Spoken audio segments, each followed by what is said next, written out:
안녕하세요. 김호준입니다.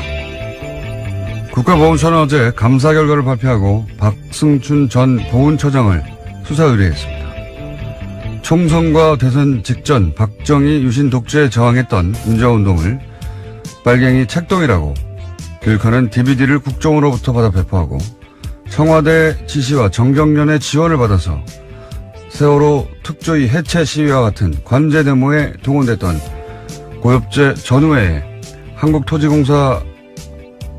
한국토지주택공사로부터 주택사업 우선사업자가 될 수 있도록 지원하는 등 혐의는 여러 가지입니다. 이 수사 의뢰에 대해 조선일보는 또 한 번 정치보복 프레임을 끌어들였습니다. 이전 정권은 선거 패배와 정권 교체로 국민 심판을 받았고 그 이상 엄중한 심판이 없는데 직성이 안 풀려 다 감옥에 보내면 정권이 다시 바뀌면 그대로 보복당할 것이다. 조선일보 이야기입니다. 조선일보는 엄정한 법 집행과 법질서 확립을 주장하는 무수한 사설을 그동안 써왔는데 정작 보수가 그 엄정한 법 집행의 대상이 되자 갑자기 봐줘야 한다는 거죠. 박 전 처장의 비의혹이 정권 교체됐다고 저절로 없던 일이 됩니까? 아예 없는 제도 만들어내서 생사람을 간첩으로 만들어냈던 세력이 할 말이 아니죠. 적폐 수사 때마다 빠짐없이 등장해서 정치보복이라고 외치며 정권이 다시 바뀌면 보복당할 거라고 저주하고 협박하는 조선일보. 이게 제가 할 말은 한마디입니다. 시끄럽다. 김원준 생각이었습니다.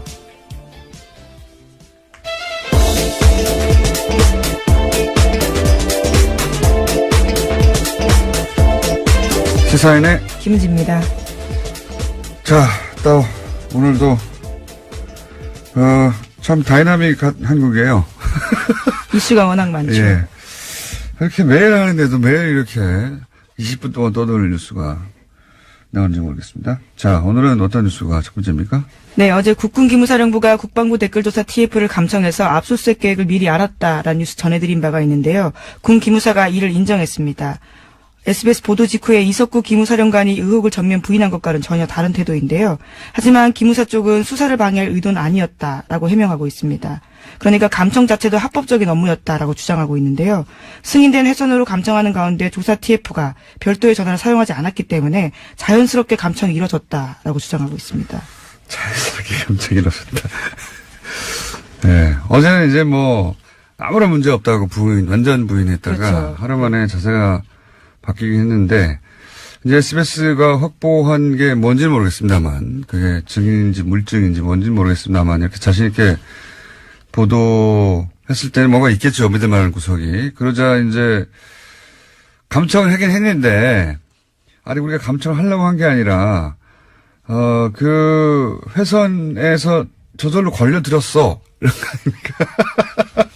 제가 최근에 본 해명 중에 가장 창의적이네요. 저절로 걸러들였을 뿐 우리는 하려고 한 게 아니다 이거죠. 예. 예, 저절로 걸러들었다고 하더라도 어쨌거나 그 내용을 보고했고요. 그 보고한 문서를 삭제했습니다. 그런데 그게 복원돼서 걸린 거거든요. 그러니까 왜 삭제했는지에 대해서는 설명하지 못하고 있는 거죠. 아니 이게 상급기관이 범죄 혐의를 지금 조사하고 있는데 저절로 걸렸다고 하더라도 그걸 보고하거나 거꾸로 이거 이 회선을 닫아야 된다고 보고하거나 혹은 거기에 대해서 그 회선을 이 사실 자체를 사실은 조사 대상에게 알려줘야 되는 거예요. 예. 그런데 그렇죠. 수사 방해가 될 수 있는 상황이니까요. 근데 이제 그거에 대해서 이제 저희들은 압수수색에 대비해서 증거인멸을 시도했다. 예.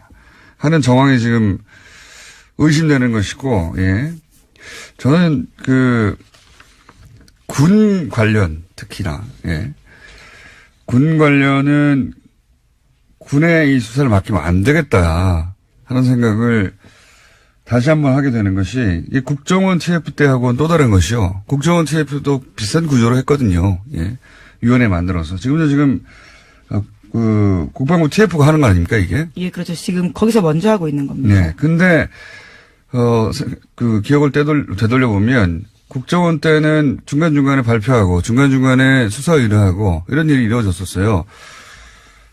근데 이제 국방부 TF는 수사 의뢰가 한 건도 없지 않습니까? 네, 오늘 아침 한겨레 신문이 그렇게 보고했는데요. 자체 수사를 통해서 수사 의뢰하거나 관련 자료를 검찰에 보낸 적도 없다라고 합니다. 심지어 검찰의 자료 요청에 대해서 보안 등의 이유로 거절당하는 사례가 많았다라고 합니다. 그리고 제일 제가 어처구니 없는 게 예를 들어 수사관이 가요. 그러면 가장 먼저 하는 게 요즘은 하드를 뜬다고 하죠. 예, 디지털 증거들이 워낙 많아서요.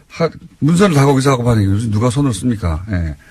하드를 뜨는 이미징 작업을 해야 되는데 아예 이미징을 못하게 하니까 그 옆에 서가지고 거기서 압수수색을 해도 이미지를 뜨는 게 아니라 그 PC에 앉아가지고 검색하고 있어요. 검색.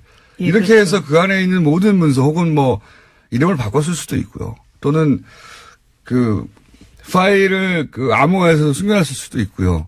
이게 어떻게 조사가 됩니까? 그 자리에 앉아가지고. 게다가 남의 PC에 앉아가지고 그 남의 PC 구조가 어떻게 되는지도 모르는데 검색을 해서 찾아가라는 거거든요. 말도 안 되는 거예요. 그런 방식의 압수수색밖에 허용하지 않고 있거든요. 상급기관이 왔는데,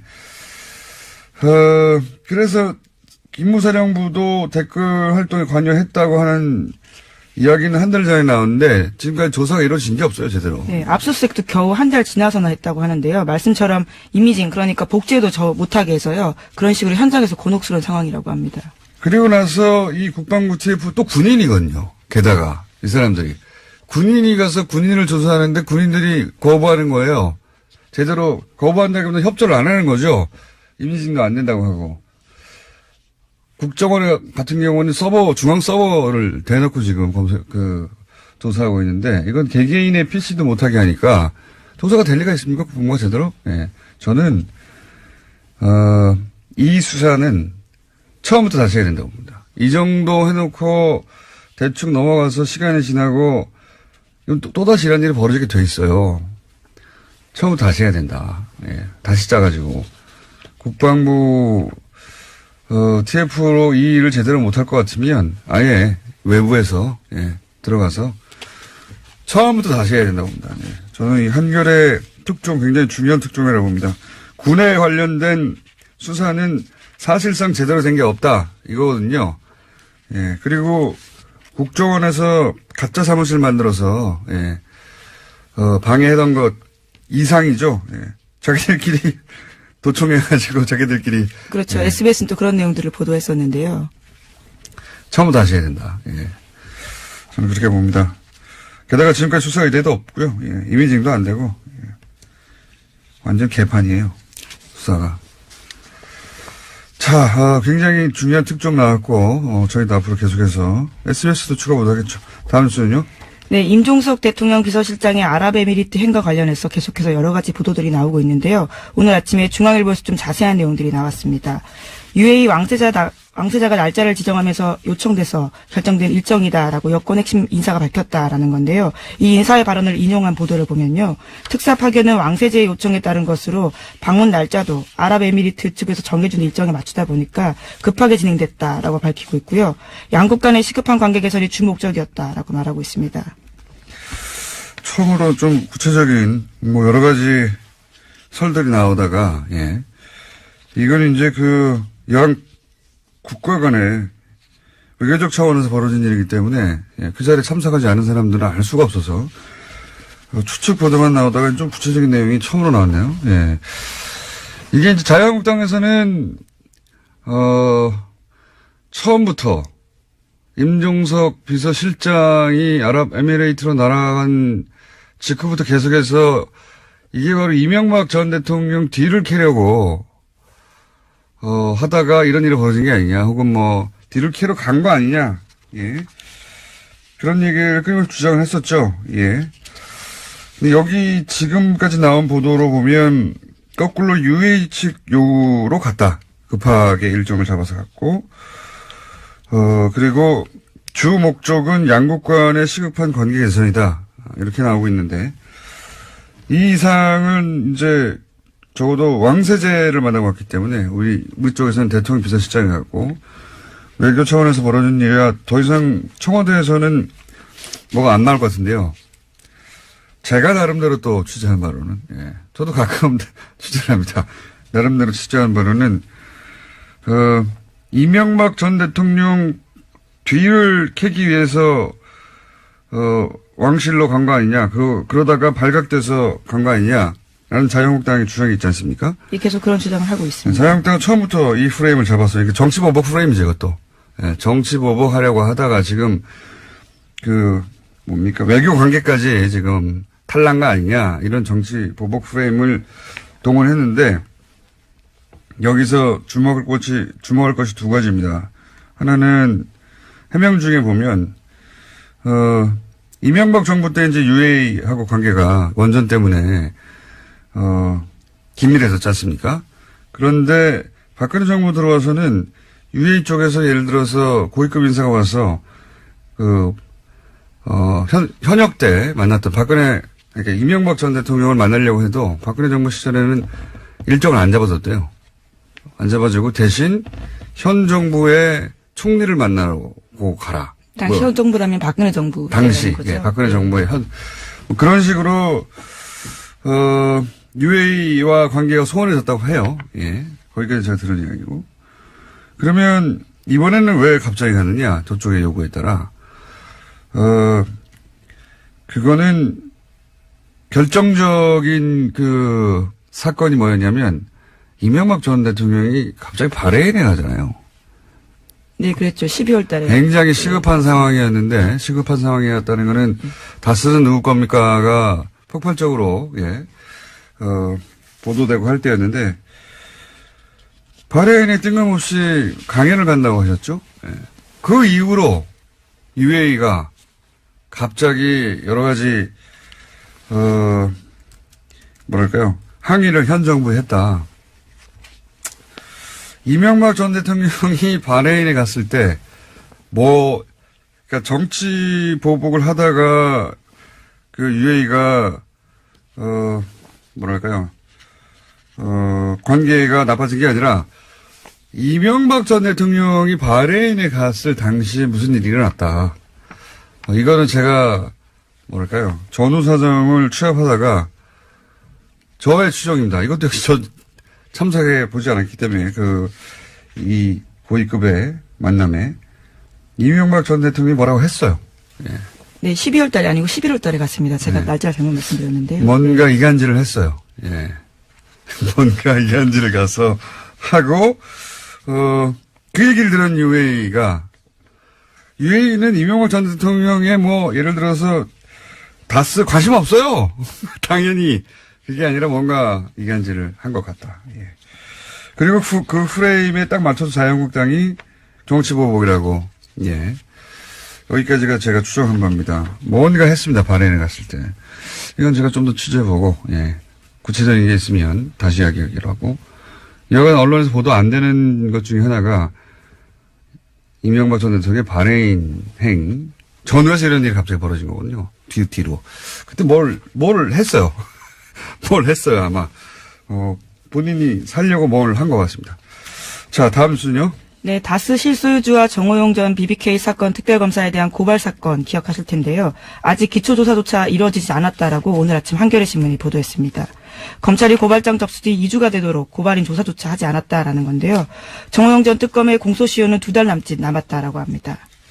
이건 하지 않을 수 없어요. 예. 물론 검찰로서는 부담스럽겠죠. 검찰이 주도한 특검이었는데 그때 120억 비자금 나왔는데 심지어는 돌려줬다는 거 아닙니까? 예. 그리고 이 건은 이미 증인도 너무 많고. 그렇죠. 예. 그 당시 사라진 돈과 관련된 계좌로 의심되는 것도 나와버렸고 수사가 반쯤은 언론에 의해서 진행됐어요. 예. 하지 않을 수는 없다고 봅니다. 근데 이제 아직도 고발인 조사조차 하지 않았다고 걱정하는 거죠, 한겨레는. 예, 시간이 얼마 남지 않았기 때문에 이런 보도가 나오는 것 같습니다. 어쩌면 조용히 하고 있을지도 모르고. 공소시효가 2달, 예, 석 달도 안 되거든요, 이제. 예. 2월 23일까지라고 합니다. 하지 않을 수 없을 거라고 봅니다, 저는. 예. 여하간 아직은 발동이 안 걸리고 있다, 이런 뉴스고요. 다음 뉴스는요? 네, 최순실 씨가 어제 이재용 삼성전자 부회장의 항소심 증인으로 나왔습니다. 그 자리에서 특검팀의 질문에 짜증으로 일관해서요, 재판부의 제지를 받기도 했는데요. 재판부는 최 씨가 특검 질문을 끊고 말을 하면 끝까지 듣고 대답을 해라라는 증언 태도를 질책했습니다. 최 씨가 특검에게 오히려 질문을 할 때에는 오늘은 특검 질문에 증인이 대답하러 나온 자리다라면서 언성을 높이기도 했습니다.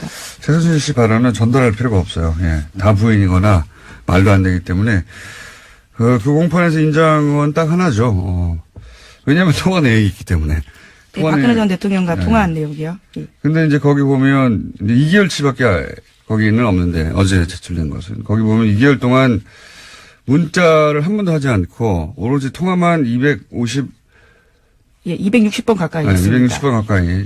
그러니까 이게 이제 날짜로 나눠보면 하루에 4번 이상 했단 말이죠. 4번 이상 했는데 생각해보면 사람이 깨있고 활동하는 시간이 한 12시간 주로, 예, 보다 보면 3시간마다 한 번씩 전화한 거예요. 하루. 매일매일, 주말도 없이.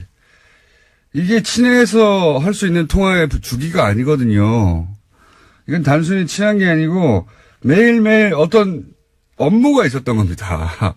대통령과 최순실 이 당시에 처리하거나 논의해서 결정할 업무가 있으니까 매일 3시간 간격으로 계속 통화하죠.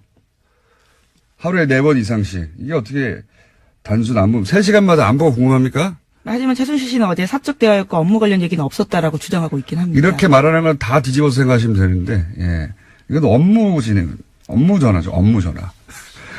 그걸 매일 한 겁니다. 하루에 3시간에 한 번씩. 본인도 이렇게 이야기하긴 했는데요. 260번 가까이 한지는 모르겠지만 자주 할 수도 있지 않느냐라는 이야기했습니다. 자주가 통상의 범줄, 이거는 뭐, 연애에 불타는 사람들도 이렇게 할 수는 없어요. 예. 만약에 연애로 3시간에 한 번씩 매일매일 이렇게 온종일 1년 내내 한다면 미친 거죠. 이 업무였다. 자, 다음 순요. 네, 지난 정부에서의 문화계 블랙리스트가 감사원 결과보다 6배 이상 많다라는 발표가 나왔는데요. 그러니까 2670건에 달한다라는 겁니다. 문화체육관광부 산하의 민간합동 진상조사위에서 어제 발표한 내용인데요. 이것도 중간조사 결과에 불과합니다. 여기에는 새로운 작품들이 또 들어가 있는데요. 최승호 MBC 사장의 다큐멘터리 자백, 장강명 작가의 소설 한국이 싫어서 등이 포함됐습니다. 이게 이제 국정원 아이오 정보관이 와서 요구했다는 거 아닙니까? 예를 들면 영화 같은 경우는 영화진흥위 와가지고. 예. 네, 구체적인 진술도 있습니다. 국정원 비판한 내용이 있기 때문에 가장 큰 문제가 된다. 이렇게 이야기했다고 합니다. 그런데 이것도 역시 진상조사위 외부에서 만들어진 위원회가 감사원 결과보다 더 많이 밝혀내고 있거든요. 국방부도 마찬가지입니다. 예. 국방부 무슨 용관의 통뼈입니까? 다 대한민국 내부에 있는 감시를 받아야 되는, 네. 군이라고 해서 다 빠져나가고 하면 안 되는 거, 절대 안 되는 거죠. 그래서 숨어서 그런 것만 조직 만든 거잖아요. 거기가 안에 숨겨가지고 군에 그 특성을 이용해서 처음부터 다시 시작해야 돼요. 네. 어쨌든 감사원 감사 결과보다 몇 배나 많은 숫자가 있더라. 예, 국정원이 그렇게 했다. 뉴스고요. 예. 자, 시간이 별로 없기 때문에 리얼도 있고. 자. 네, 제목만 말씀드릴까요? 제목 말해도 우리가 제목만 말하고 끝나진 않잖아요. 네. 잘 골라서 예. 하나 두 개 정도 얘기해 주세요. 네, 삼성 이건희 회장의 차명 계좌에 대해 과세해야 한다는 정부의 자문기구 결정이 나왔는데요. 삼성 특검 수사에서 드러난 차명 계좌 양말 4조가 넘습니다. 이에 대해서 처음으로요, 정부가 이것을 과세해야 된다라고 밝힌 겁니다. 이것도 위원회예요. 그렇죠. 금융위는 사실상 삼성 편이었거든요. 예. 과세의 액수가 결국 금융위의 주장대로 하자면 얼마 되지도 않는 4조 4천억 전체 대상이 아니라 이었는데 역시 여기도 마찬가지로 예. 외부 금융위가 그거 아니다. 자문기구죠, 자문기구. 예, 정부 자문기구인데요. 금융행정혁신위원회에서 결정했습니다. 위원회. 금융위는 정부 당국은 금융당국은 삼성 편의 결정에 가깝게 했다면 위원회가 나서서 그거 아니지 않냐고, 예. 국방부 다시 해야 된다니까, 이런 식으로. 예. 그래서 삼성에 대해서 제대로 과세하라는 위원회 결정이, 권고사항이 나왔고요. 예. 하나만 더 하면, 네, 바른정당과 합당을 추진하는 국민의당 그거요? 안철수 대표가 어제 긴급 기자회견했습니다. 연말까지 전체 당원 투표로 합당 여부를 결정하자라고 제안했고요. 부결되면 당대표에서 물러나겠다라고 밝혔습니다. 그렇군요. 이건 저희가 이제 2부, 3부 연속으로 인터뷰가 있기 때문에 구체적인 내용은 뭐 각자 찬성파와 반대파 얘기를 들어보면 될 것 같은데, 근데 이제 이 보도를 하면서 이 합당 시도죠, 사실은. 예. 이 통합은 원래 같이 있다가 헤어졌다가 다시 만날 때 그런 표현을 쓰는 게 적합한 것 같고, 이건 서로 완전히 다른 당이 합당하는 거죠. 예. 합당 시도라고 보는데, 저는 이 합당 시도의 성격 규정을 안 해줘서 저 나름대로 성격 규정을 해보자면, 성격 규정이 제일 중요한 것 같은데, 이거는 보수 재편이죠, 보수 재편. 보수를 재편하고자 하는 큰 프로젝트의 첫 부분이 실행되고 있다. 저는 그렇게 성격 규정하는데, 왜냐하면 국민 발은 각각 39석, 11석 합치자, 그런 당대당 합당 시도, 그런 계획이라면 이렇게 안 하죠. 왜냐하면 보통 합당은 몸집 부풀리기거든요. 예. 근데 11석, 39석이 지금같이 진행돼서는 그대로 유지되기 어렵단 말이죠. 오히려 거꾸로 당이 쪼그라들 수도 있어요. 합당을 해놓고 원래 당보다 숫자가 줄어들면 합당할 이유가 없잖아요. 그러니까 이건 당대당 합당의 차원에서 보면 안 되고, 그렇게 해서 그리고 있는 목적하는 뭐가 뭐냐. 보수 재편이라고 하는 큰 프로젝트의 일환인데, 여기서 이제 중요한 건 안철수 대표 혼자서 그런 큰 프로젝트를 다 할 수 있느냐? 없거든요. 당연히. 사실은 그런 큰 프로젝트에 포함될 사람, 저쪽에서도 유사한 그림을 그리는 사람들이 있고, 그 이해하고 안철수 대표 이해가 맞아떨어진 거다. 정치가 혼자 되는 게 아니기 때문에. 그런 관점에서 이 시도를 봐야 한다. 뭐, 정치에서 만나고 헤어지는 건 다반사인데, 이 만남과 헤어짐의 성격은 그렇게 보수 재편이라고 하는 프로젝트에 안철수 대표와 또 저쪽에서 그런 시도를 하는 사람들이 있겠죠. 이해가 맞아떨어진 것이다. 그리고 이 합당 시도를 그래서 어떤 프레임으로 보수가 보도하느냐를 보면, 뭐랄까요. 이 합당 시도의 성격 규정을 다시 한번 할 수 있어요. 원래 프레임이라는 게 단어 선택부터 시작되는 거거든요. 서민행보 홍보합이라고 하면 딱 프레임이 잡히는 거잖아요. 근데 이 합당 시도를 대단히 여러 가지 단어로 보도할 수 있습니다. 예를 들어서 무리수, 강행, 또는 파국, 뭐 이렇게 보도할 수도 있고요. 지금 대부분은 정면 돌파, 승무수 이렇게 보도하거든요. 예. 사실은 단어 선택부터 안철수, 보수 매체들이 특히 안철수 대표의 선택을 긍정적으로, 긍정적인 언어로 보도하죠. 예. 얼마든지 정반대로 보도할 수 있습니다. 문재인 대통령이 야당 반대하는 인사를 임면할 때 대통령 임명권임에도 불구하고 어떻게 보도했습니까? 강행이라고 보도하죠. 정면 돌파라고 보도하는 언론 찾아보세요. 없어요. 강행이라고 했지. 여기 강행의 뉘앙스는 부정적이거든요. 이 시도도 그렇게 부정적으로 보도할 수도 있는데 정면 승부 아니에요, 지금. 의원총회도 안 나가잖아요. 정면 승부 아닌데 그 자체가 프레임이에요. 옳다 그러다가 아니라 어떻게 각 진영의 이해가 반영되느냐 하는 관점에서 보면, 예, 이 시도의, 밑그림, 진짜 성격 같은 걸 규정할 수 있는데 저는 그래서 보수 재편의 시도다, 재편의 시도다. 그렇게 성격 규정하는 게 맞다. 라고 저는 봅니다. 여기까지 하겠습니다. 네. 지금까지 시사인 김은지였습니다. 감사합니다. 네, 바로 이어서 목요일은 항상 준비된 리얼미터. 자, 리얼미터 권순정 조사분석실장 나오셨습니다. 안녕하십니까. 안녕하십니까. 자, 지난주 이후로 큰 이벤트가 있었습니다. 중국을 방문했던. 이 중국을, 일단 제가 이거 말씀하시기 전에 중국 방문 직전부터 방중 기간 동안, 보수 모체 중심에 이제 폭탄, 보도가 있어요. 이례적인 부정적인 보도가 집중되어 있었습니다. 대통령, 이제 결혼조사 기관에 계시니까 잘 아시겠지만 대통령 순방은 무조건 긍정적인 효과를 냅니다. 네. 예. 뭐 자연스럽잖아요. 국내 시끄러운 정치 현안을 떠나가지고 네. 해외에 가가지고 좋은 그림 막 나오고 대통령끼리 만나고 밥 맛있는 거 먹는 네. 것 같고 그래서 거의 요번에 엇나간 게 네. 거의 제가 기억하기로는 요번이 거의 처음이 아닌가. 제가 알기로도 어제도 한번 말씀드린 것 같은데 대통령 순방이 거꾸로 부정적인 영향 여론에 낸 것은 제가 기억하기로는 처음이에요. 근데 이제 그게 그래서 제가 계속 악의적이라고 했는데 순방 첫날부터 계속해서 부정적인 보도만 쏟아냈거든요. 보수 매체에서 혼밥 이거 시작해가지고 엄청난 숫자의 부정적인 보도, 홀대, 혼밥을 네. 보수 매체가 정말 폭포수 같이 쏟아냈어요. 선전적인 단어 뽑기가 상당히 많이 나온 것 같습니다. 실제 그래서 이제 저는 방중 기간 동안은 뭐가 뭔지 모르는 채 아마 일반인들이 이 혼밥과 홀대 보도를 엄청나게 흠뻑 젖었죠. 예. 종편도 말할 것도 없고요. 그래서 이제 지지율이 실제 타격을 입었죠.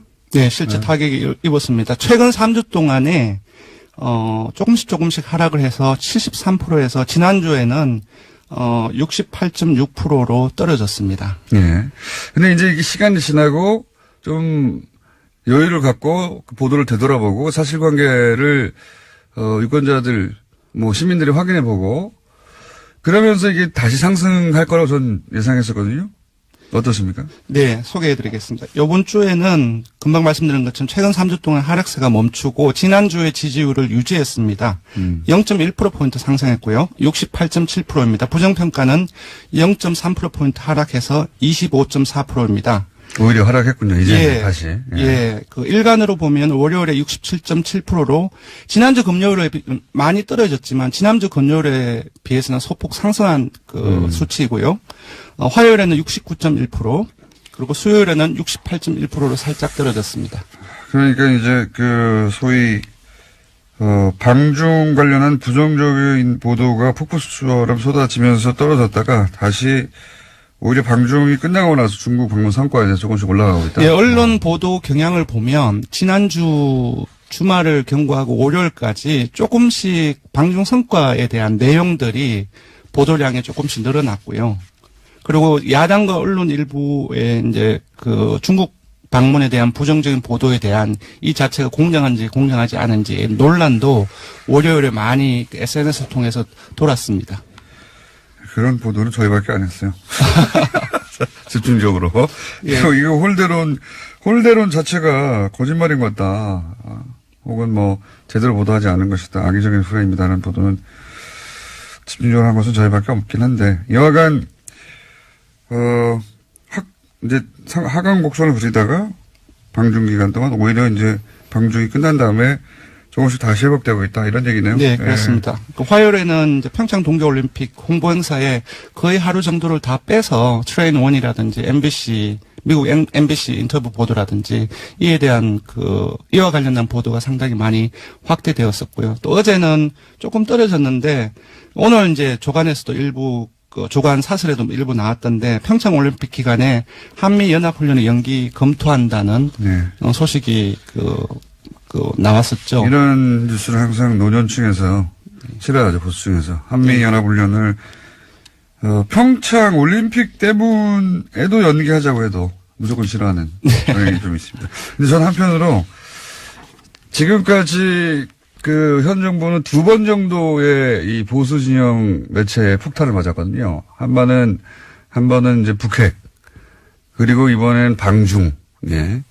2번의 집중적인 폭격을 받았는데, 그러니까 이 현 정부가 소위 그렇게 폭격을 집중적으로 당했을 때 입을 수 있는 그 지지율의 하락의 정도를 저는 그 두 사례를 보고 이제 가늠해 볼 수 있다고 보는데, 그게 한 60% 중반까지 에서 저지가 되어 보면. 네, 맞습니다. 지난 9월 3일 그 북핵 이후에 계속 떨어져서 한 67%까지가 최저치로 떨어졌거든요. 네. 그리고 요번에도 떨어진 것이 지난주에 68.6%인데 사실상 상당히 많이 지금까지 하락한 최저선이 한 60%대 중후반대, 중반이라기 하기는 좀 그렇고 중후반대가 아닌가 싶고요. 굉장히 어떤 의미에서 놀랍기도 합니다. 저지선이. 예, 왜냐하면은 지지층의 저지선. 지난 정부 박근혜 대통령 국정수행 지지율 최고치가 주간 집계로 67.0%입니다.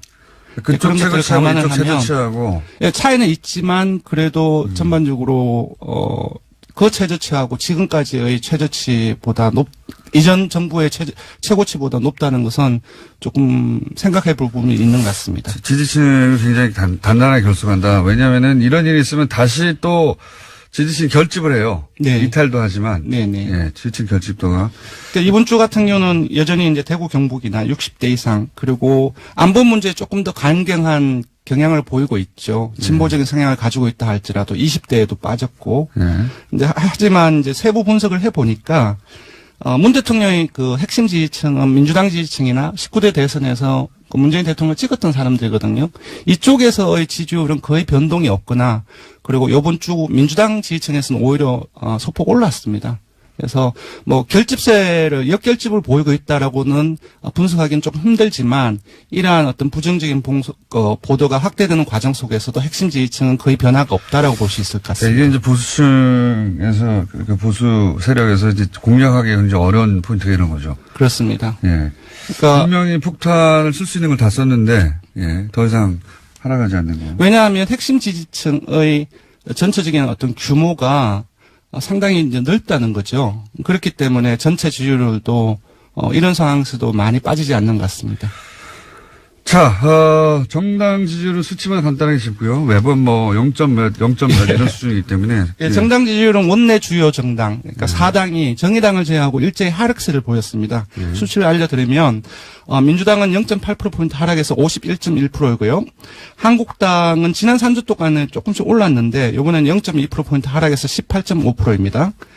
정의당은 이제 계속 그 최하위를 하다가 이번에는 상당폭 올랐다고 볼 수 있을 것 같습니다. 왜냐 지지율이 워낙 낮았기 때문에 2.1%포인트 상승해서 6%를 기록했습니다. 바른정당은 0.7%포인트 하락했고 5.1%입니다. 2주째 내림세를 보이고 있고요. 국민의당은 호남에서 7.5%를 기록했습니다.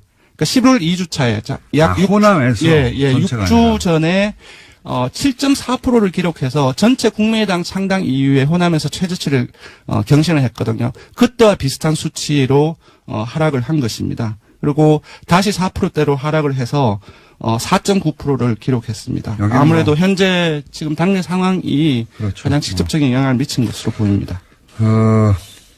그러고 그것마저 알려주마. 네. 오늘은 뭡니까? 네, 이번에는, 아까도 말씀드렸다시피 문 대통령의 중국 방문 전후로 해서, 네.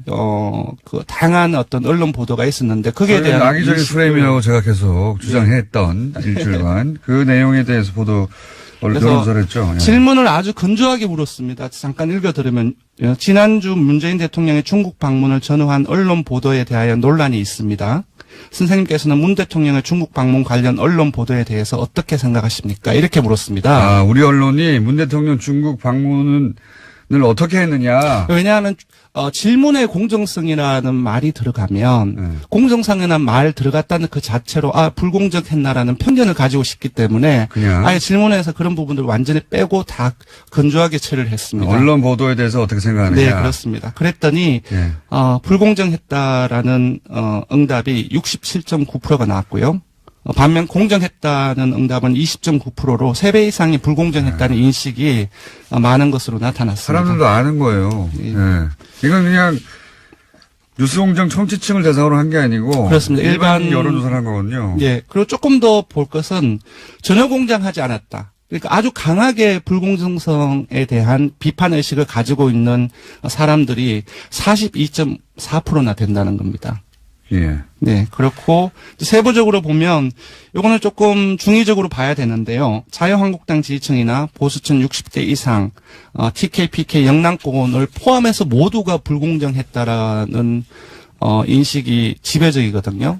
특히 자유한국당을 보면 이건 좀 신기한 일이네요. 예, 왜냐하면 질문을 그 어떤 편향이 들어갈까봐 뺐잖아요. 그런 부분들은 어떤 누구에 대한 공정성이 여기서 문제가 되는데 일부 자유한국당 지지층 응답자들은 자유한국당 지지층의 생각에 를 기준으로 해서 응답한 부분들도 배제하기는 힘들다. 그럼에도 불구하고 공정성 논란 이 부분들이 문재인 대통령 청와대 현 정부에 대한 공정성의 논란이 사실상 많이 확대되었기 때문에 수치 자체 전체적인 수치 자체는 조금 낮게 볼 수는 있겠지만 전반적인 경향을 이렇게 봐야 될 것 같습니다. 네, 말이 너무 길어요. 네.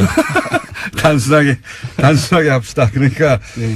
중국 관련 언론 보도가 불공정했다가 67.9%고 공정했다가 20.9%. 네, 그렇습니다. 굉장히 이례적인 겁니다. 예.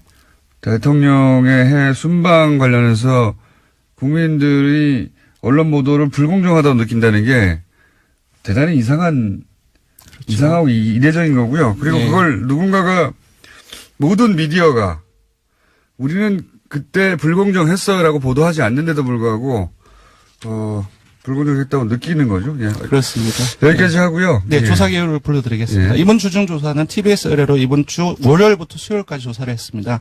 전국 19세 이상 성인 1,508명을 대상으로 했고요. 유무선 전화면접과 자동응답 혼용 방식으로 실시했습니다. 표본 오차는 95% 신뢰 수준 플러스 마이너스 2.5%포인트, 응답률은 4.3%였습니다. 리얼미터 권순정 조사분석 실장이었습니다. 고맙습니다.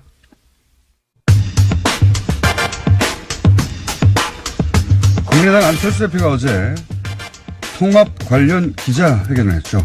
네. 안철수 대표의 비서실장을 맡고 있는 국민의당 송기석 의원 연결해서 좀 자세한 얘기 들어보겠습니다. 안녕하세요, 의원님. 네, 안녕하십니까. 송기석입니다. 제가 이해한 게 맞나 좀 봐주십시오. 어제 기자회견 핵심은 전 당원에게 통합을 추진할지 말지를 본인 재신임을 걸고 물었다. 이게 맞죠, 일단? 네, 맞습니다. 네. 그리고 또 한 가지, 요거 관련해서 많이들 헷갈리는 것 같은데, 저도 좀 헷갈렸는데, 일단 전당원 투표를 해서, 네. 통합하자고 하는 그 여론이 우세하면, 그 투표 결과가, 예. 그러면 그때 그 결과를 보고 전당대회를 하겠다. 이렇게 2단계 통합을 진행하겠다. 이런 거죠. 아니, 2단계 통합이라기보다요. 예. 예, 결국 이제 그동안에, 그러니까, 바른정당과의 관계 설정에 대해서 당내 공론화 설정, 그러니까 의원 워크숍이라든가 원외 지역위원장 간담회 이런 것들을 거치고 그동안 지역별 당원 의견을 수렴했지 않습니까? 예.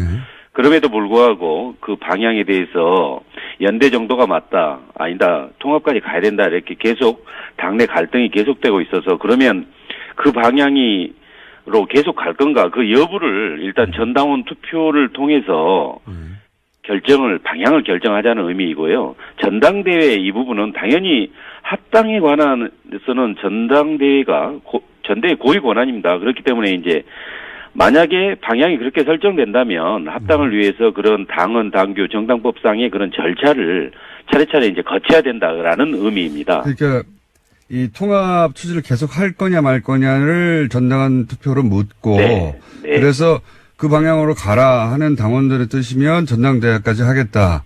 이렇게 2단계 제가 이해한 게 맞는 건 맞는 거죠. 표현은 뭐 2단계로 했던 거죠. 네, 맞습니다. 그래서 전당원 투표는 통합할 거냐 말 거냐 하는 의사만 묻고 네. 통합하는 게 좋겠다는 전당원의 의사가 드러나면 전당대회까지 해서 거기서 다시 이제 결론을 낸다. 이런 거죠? 네, 그렇습니다. 제가 좀 이해가 안 가는 건, 그거 그냥 한 번에 하면 안 됩니까? 당연당규상 어차피 전당대회 하는 거니까, 네. 전당대회에서 다 묻고 결론 내면 되는데 왜 이렇게 나눠서 하는 거죠? 예, 맞습니다. 바로 이제 그렇게 갈 수도 있지만, 그러나 지금 아시다시피 지금 당내에서 통합 방향으로 가는 것 자체도 맞지 않다라는 그런 의견들도 많이 있으니까, 특히 이제 우리 원내 의원들 사이에서도 의견이 엇갈리고 현재 이 시점에서는 통합 자체 추진하는 것이 적절치 않다는 게 또 다수 의원들이기도 하고 하니까 그러면 진짜 우리 당의 실질적 주인인 우리 당원들은 어떻게 생각하는지 그 의사를 한번 확인해 보자. 그리고 그것을 보고 다시 한번 더 우리가 머리를 맞대고 이야기해 보자라는 그런 차원입니다. 그게 이제 무슨 말씀인지는 알겠는데, 네. 이게 한 번만 해도 될 것 같은데, 요는 거꾸로 다수가 반대하는데도 불구하고 안철수 대표가 꼭 하고 싶으니까 이 전당원 투표라고 하는 우회 전략을 세운 거 아닙니까? 아니, 다수가 반대한다는 그 의미가 다수의 의미가 어떤지는 모르겠는데요. 방금 다수 의원이 반대한다고 하셨잖아요. 제 말은. 아, 그렇습니다. 다수 의원. 예. 네네, 예. 당내 다수 의원이 반대하는데 네. 반대하는 다수 의원들을 이제 뚫고 지나갈 수가 없으니까 네. 전당원 투표라고 하는 우회 전략을 쓰는 게 아니냐 이렇게 제가. 예, 근데 이제 저는 우회라고 보기보다는 오히려 이게 그 정상적인 절차에 가깝다고 봅니다. 뭐 좀 전에 말씀드린 뭐 다수 의원이 반대한다는 의미는 그 다수라는 의미는 현재 단계에서 그러니까 개헌과 선거제도 개편에 전념해야 될 이 단계에서 통합 논의하는 것은 적절하지 않다라는 게 다수고 그러나 이제 일단 궁극적으로 선거 후 뭐 연대라든가 통합 이것은 얼마든지 가능하다라는 또 의원도 꽤 있습니다. 그러니까 방향 문제도 있고 시점 문제도 있습니다. 그런 거에 관한 전체 당원의 의사를 한번 확인해 보겠다는 뜻이죠. 알겠습니다. 통합 찬성파 입장에서는 이제 그게 이제 묘수라고 할 수 있겠는데 반대파 입장에서는 꼼수라고 할 수도 있을 것 같아서 그러니까 반대파를 설득하거나 이제 정면 돌파가 안 되니까 이렇게 전당원을 끌어들인 게 아니냐, 투표를. 이렇게 말할 수도 있을 것 같은데, 그 뜻은 알겠습니다. 근데 이제 네. 그게 묘수든 꼼수든 어쨌든 대표가 그런 방침을 세웠으면 의총에 가서 그 방안을 설명하시면 되는데 어제 왜 안 가신 건가요?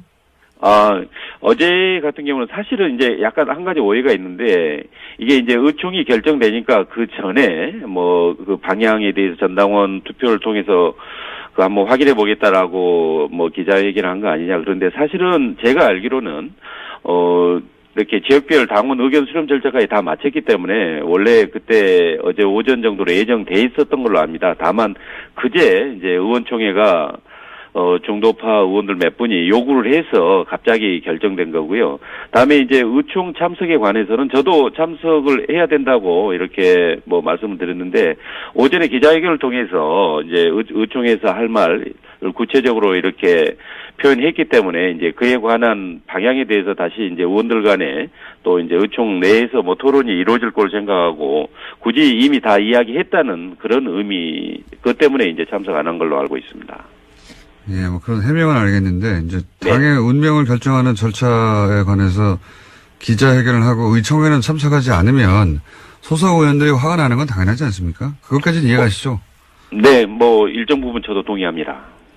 그러니까 왜 안 오셨는지, 그건 안철수 대표 본인만 아시겠지만, 근데 이제 어제 기자회견에서 이런 표현도 나왔어요. 구태 정치, 기득권 정치 끝내야 한다. 네. 근데 이 40석 원내정당 대선 후보이자 당대표인 안철수 대표 자신이 기득권 정치인 아닙니까?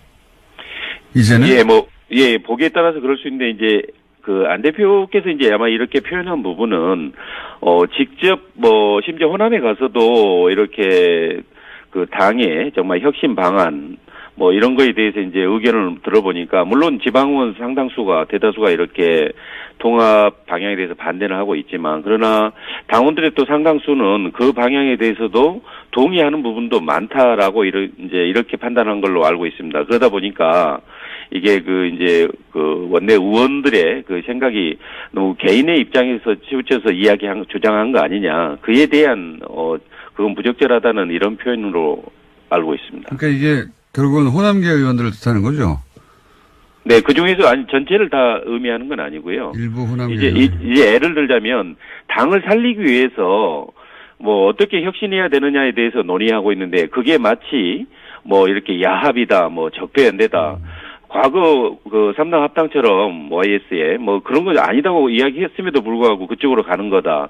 또는 호남을 기반으로 해서 전국 정당화하는 것을 호남 버리기다. 이렇게 개념 규정을 지으니까 그건 아니다. 그런 표현은 적절하지 않다는 거에 대한 지적입니다. 그러니까 통합에 반대하는 사람들이 말하자면 구태 정치고 기득권 정치인가요? 저는 꼭 그렇게 보지는 않습니다. 왜냐하면 저는 이 표현 자체도 좀 지나친 표현이라고 저는 개인적으로 생각합니다.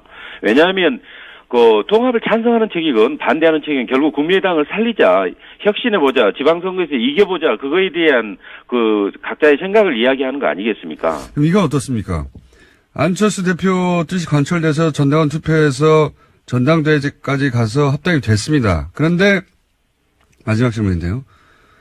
반대했던 의원들은 동의하지 않는 당으로 소속이 바뀌어버리는 거잖아요. 그분들은 그럼 어떻게 합니까? 그때가 되면? 나가야 되나요? 아니, 이 문제에 대해서는 저는 개인적으로 그렇게 생각합니다. 다시 전 당원의 의사를 물어서 어느 정도가 그에 대한 찬성하는지 그게 나오면 그걸 놓고 다시 또 이야기하게 되면 대다수 의원들은 다 함께 할 수 있을 거라고 봅니다. 결국 거듭 말씀드리지만 우리 당이 살기 위한 혁신 방안에 대한 논란이지 이게 서로 죽이기 위한 그런 논란으로 가서는 안 된다고 봅니다. 알겠습니다. 여기까지 듣겠습니다. 오늘 말씀 감사합니다. 네, 고맙습니다. 네. 안철수 대표 비서실장, 국민의당 송기석 의원이었습니다.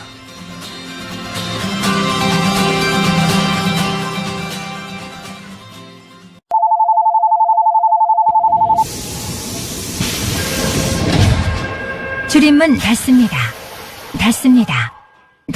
닫습니다. 김어준의 뉴스 공장. 자, 오늘은 코너명 없이 그냥 박지원 코너로 하겠습니다. 정치 구단주. 정치 구단주. 네. 박지원 전 대표 나오셨습니다. 안녕하십니까. 진짜 안녕 못합니다. 진짜 안녕 못합니다. 진짜 안녕 못하실 것 같아요. 개인적으로도 당으로도 국가로도 네. 이렇게 처참할 수가 없습니다. 우선 부인 수술은 잘 되셨나요? 뭐 수술은 잘 됐다고 하는데 네. 얘기하지 않겠습니다. 네. 저를 울리지 마십시오. 쾌유를 빌고요.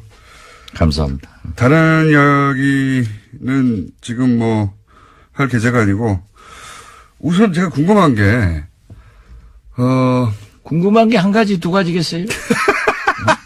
지금 우리 안철수 대표 하는 꼴 보면은 5만 가지가 다 궁금하죠. 우선 의총에 안 나온 것은 원래 안 나오기로 한 겁니까? 원래 나오기로 한 겁니까?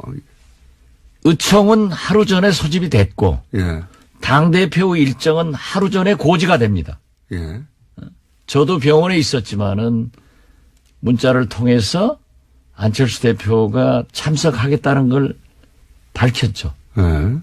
일정이 나왔어요. 예. 그런데 세상에 어떤 당대표가 주요한 사항은 의총에서 얘기를 해야지 의총 3시간 전에 통합 발표하고 정작 의총은 무서워서 못 나오고 도망쳐버리는 도철수가 된 겁니다. 도철수. 그러니까 이건 통합이 아니고요. 보수야합 합당입니다. 그래서 우리는 통합이라고 질문하면 앞으로 김공장장 안철수 편하고 똑같기 때문에 대답 안 할 거예요. 그럼 합당 시도라고 할게요. 합당 시도. 그 정도는 중립적인 단어 아닙니까? 예. 합당 시도. 저도 원래 통합은 네, 김청수가 언제 중립적이지는 않죠. 아니 근데 안철수 미워하고 우리 국민의당 망하기 바라는 것은 뭐 잘 알고 있는데 망하기를 바라진 않아요. 지금 이 망할 조짐은 당내에서 만들어진 거지. 예. 바라지 않는다고 하지만 지금 망해 가고 있잖아요. 그러니까요. 제가 딱 지금 아주 기분이 제일 좋은 김청수일 거예요. 제 얼굴 표정이 그렇습니까? 아주 너무 행복해 보이네요. 대표님 얼굴도 한편으로는 행복해 보이기도 한데 제가 궁금한 것은 기자회견 미리 할 수도 있다고 봅니다. 중대한 사안은. 그런데 기자회견하고 3시간 후에 바로 달려오면 되지 않습니까? 달려와서 네. 의원들한테 설명하고 네. 설사 합당 반대파들에게서 많은 공격을 받더라도 당당하게 발표를 해야죠. 뭐가 무서워서 도망치고 뭐가 무서워서 피합니까? 그렇게 해가지고 앞으로 무슨 대통령 돼서 어려운 일 있으면 도망쳐버리고 이런 거 해가지고 대통령감이 되겠어요? 화가 단단히 나신 것 같은데 거기 모였던 의원들도 그런 분위기였죠. 당연히 그렇죠. 저도 그 대목은 진짜 이해가 안 갑니다. 그 기자회견이야 갑자기 급하니 또는 뭐 본인의 의지를 정확하게 전달하기 위해서 그랬다고 치고 그리고 이제 의총을 모았고 거기 이제 국회의원들이 다 기다리고 있는 거잖아요. 당내 의원들이. 당연히 그렇죠. 예. 기자회견을 했던 뭐 의도나 배경이나 이런 걸 설명하면 되는데 온다고 했다가 안 온 거죠. 갑자기. 도망쳤다니까요. 도망쳤다니까. 아니 현장을 기피하는 그런 지도자가 어디 있습니까? 문재인 대통령 후보가 광주에 갔을 때 광주 공항에서 한 20여 명이 오지 마라. 지난 총선 때요. 그렇죠. 예. 이렇게 데모를 하니까 문재인 대통령이 뒷문으로 나갔어요. 예. 그것을 두고 얼마나 비난했습니까? 당당하지 못하다고. 오긴 왔는데 뒷문으로 갔다고. 그렇죠. 예. 정치인은요. 예. 저처럼 달걀을 맞더라도 맞는 게 좋습니다. 그래서 그러한 현장을 도피하지 않고 만나서 설득을 하고 또 그분들의 의견을 듣는 것이 정치인이지, 안철수식 정치인은 소통하러 전국을 돌아다닙니다 라고 하면서도 광주에서도 부산에서도 춘천에서도 자기 편들 버스로 동원해가지고 거기에서 통합합시다 이 얘기 듣고 소통했다고 하면은 그런 소통 하루에 100번도 할 수 있습니다. 문제는 반대파들의 얘기를 들어봐야 되는 거예요. 그래서 저는 문재인 대통령에게도 야당과 소통을 하십시오. 오죽했으면은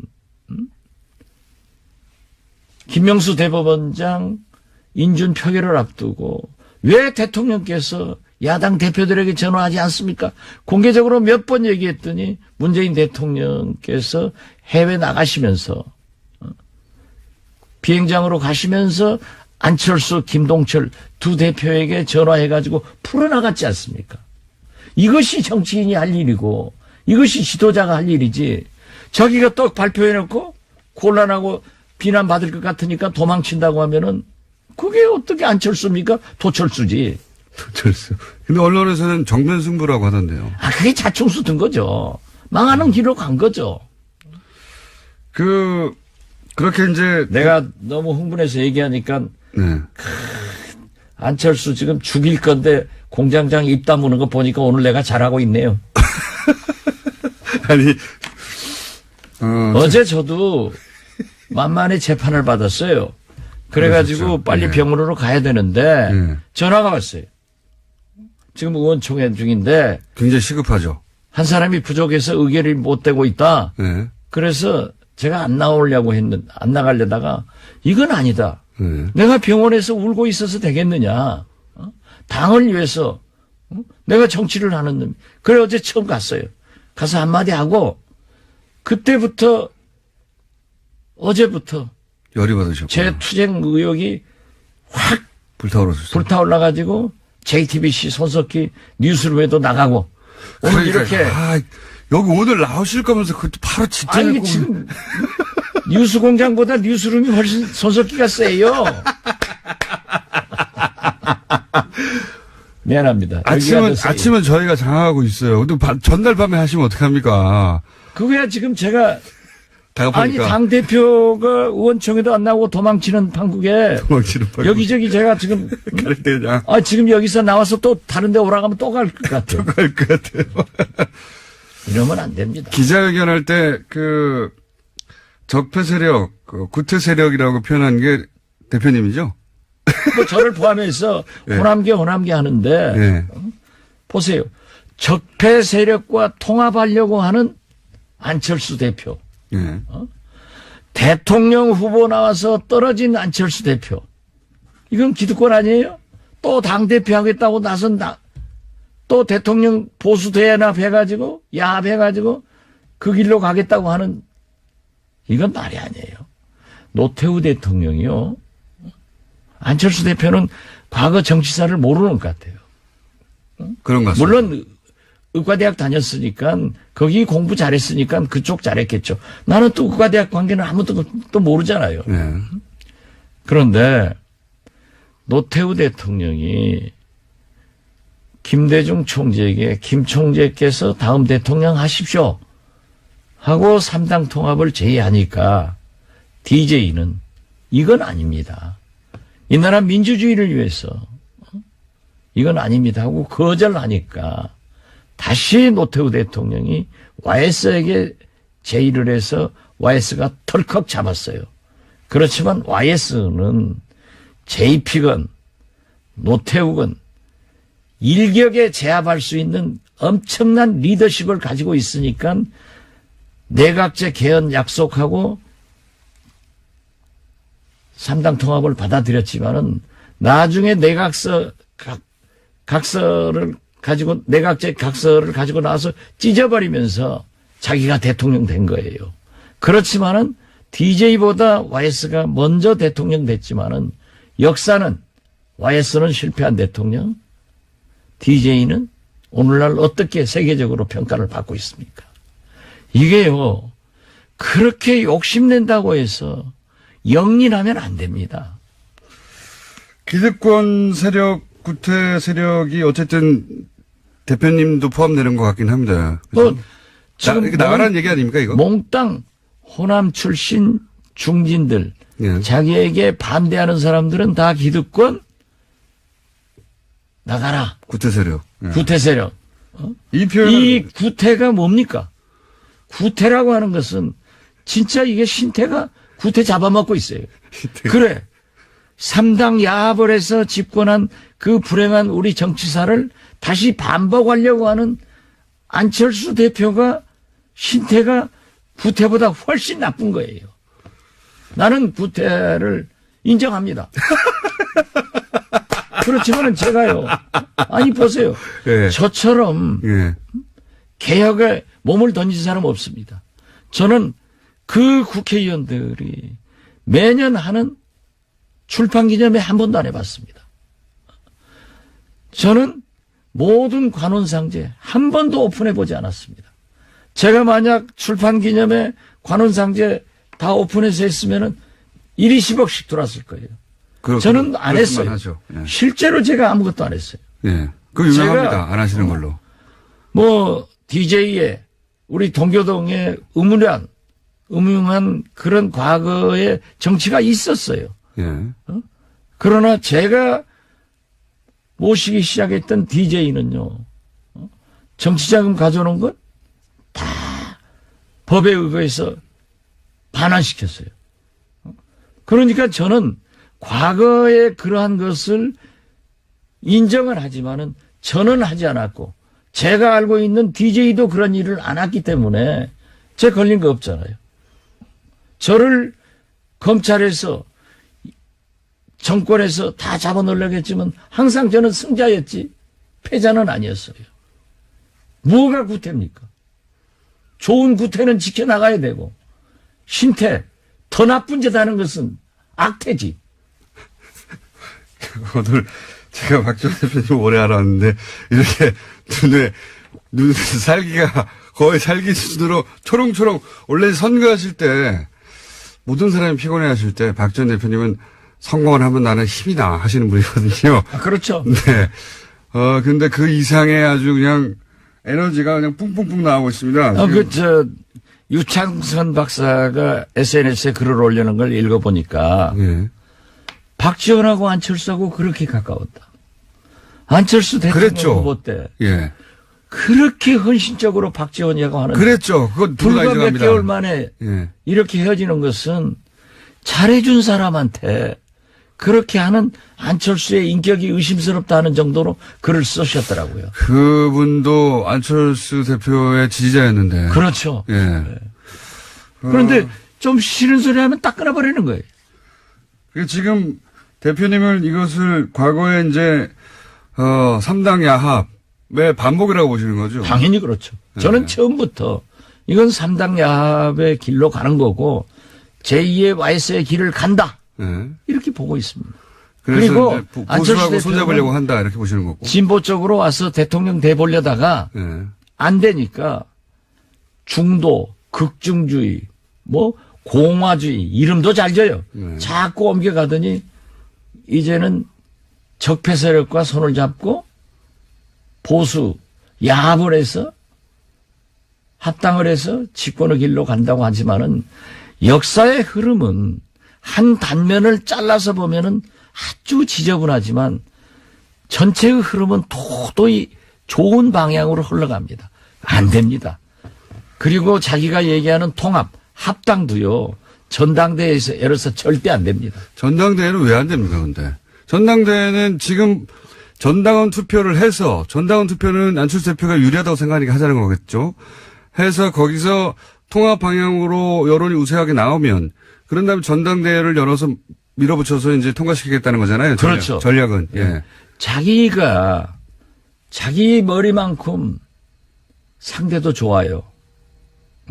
네, 박지원 대표님 머리 좋습니다. 저 못 당해요.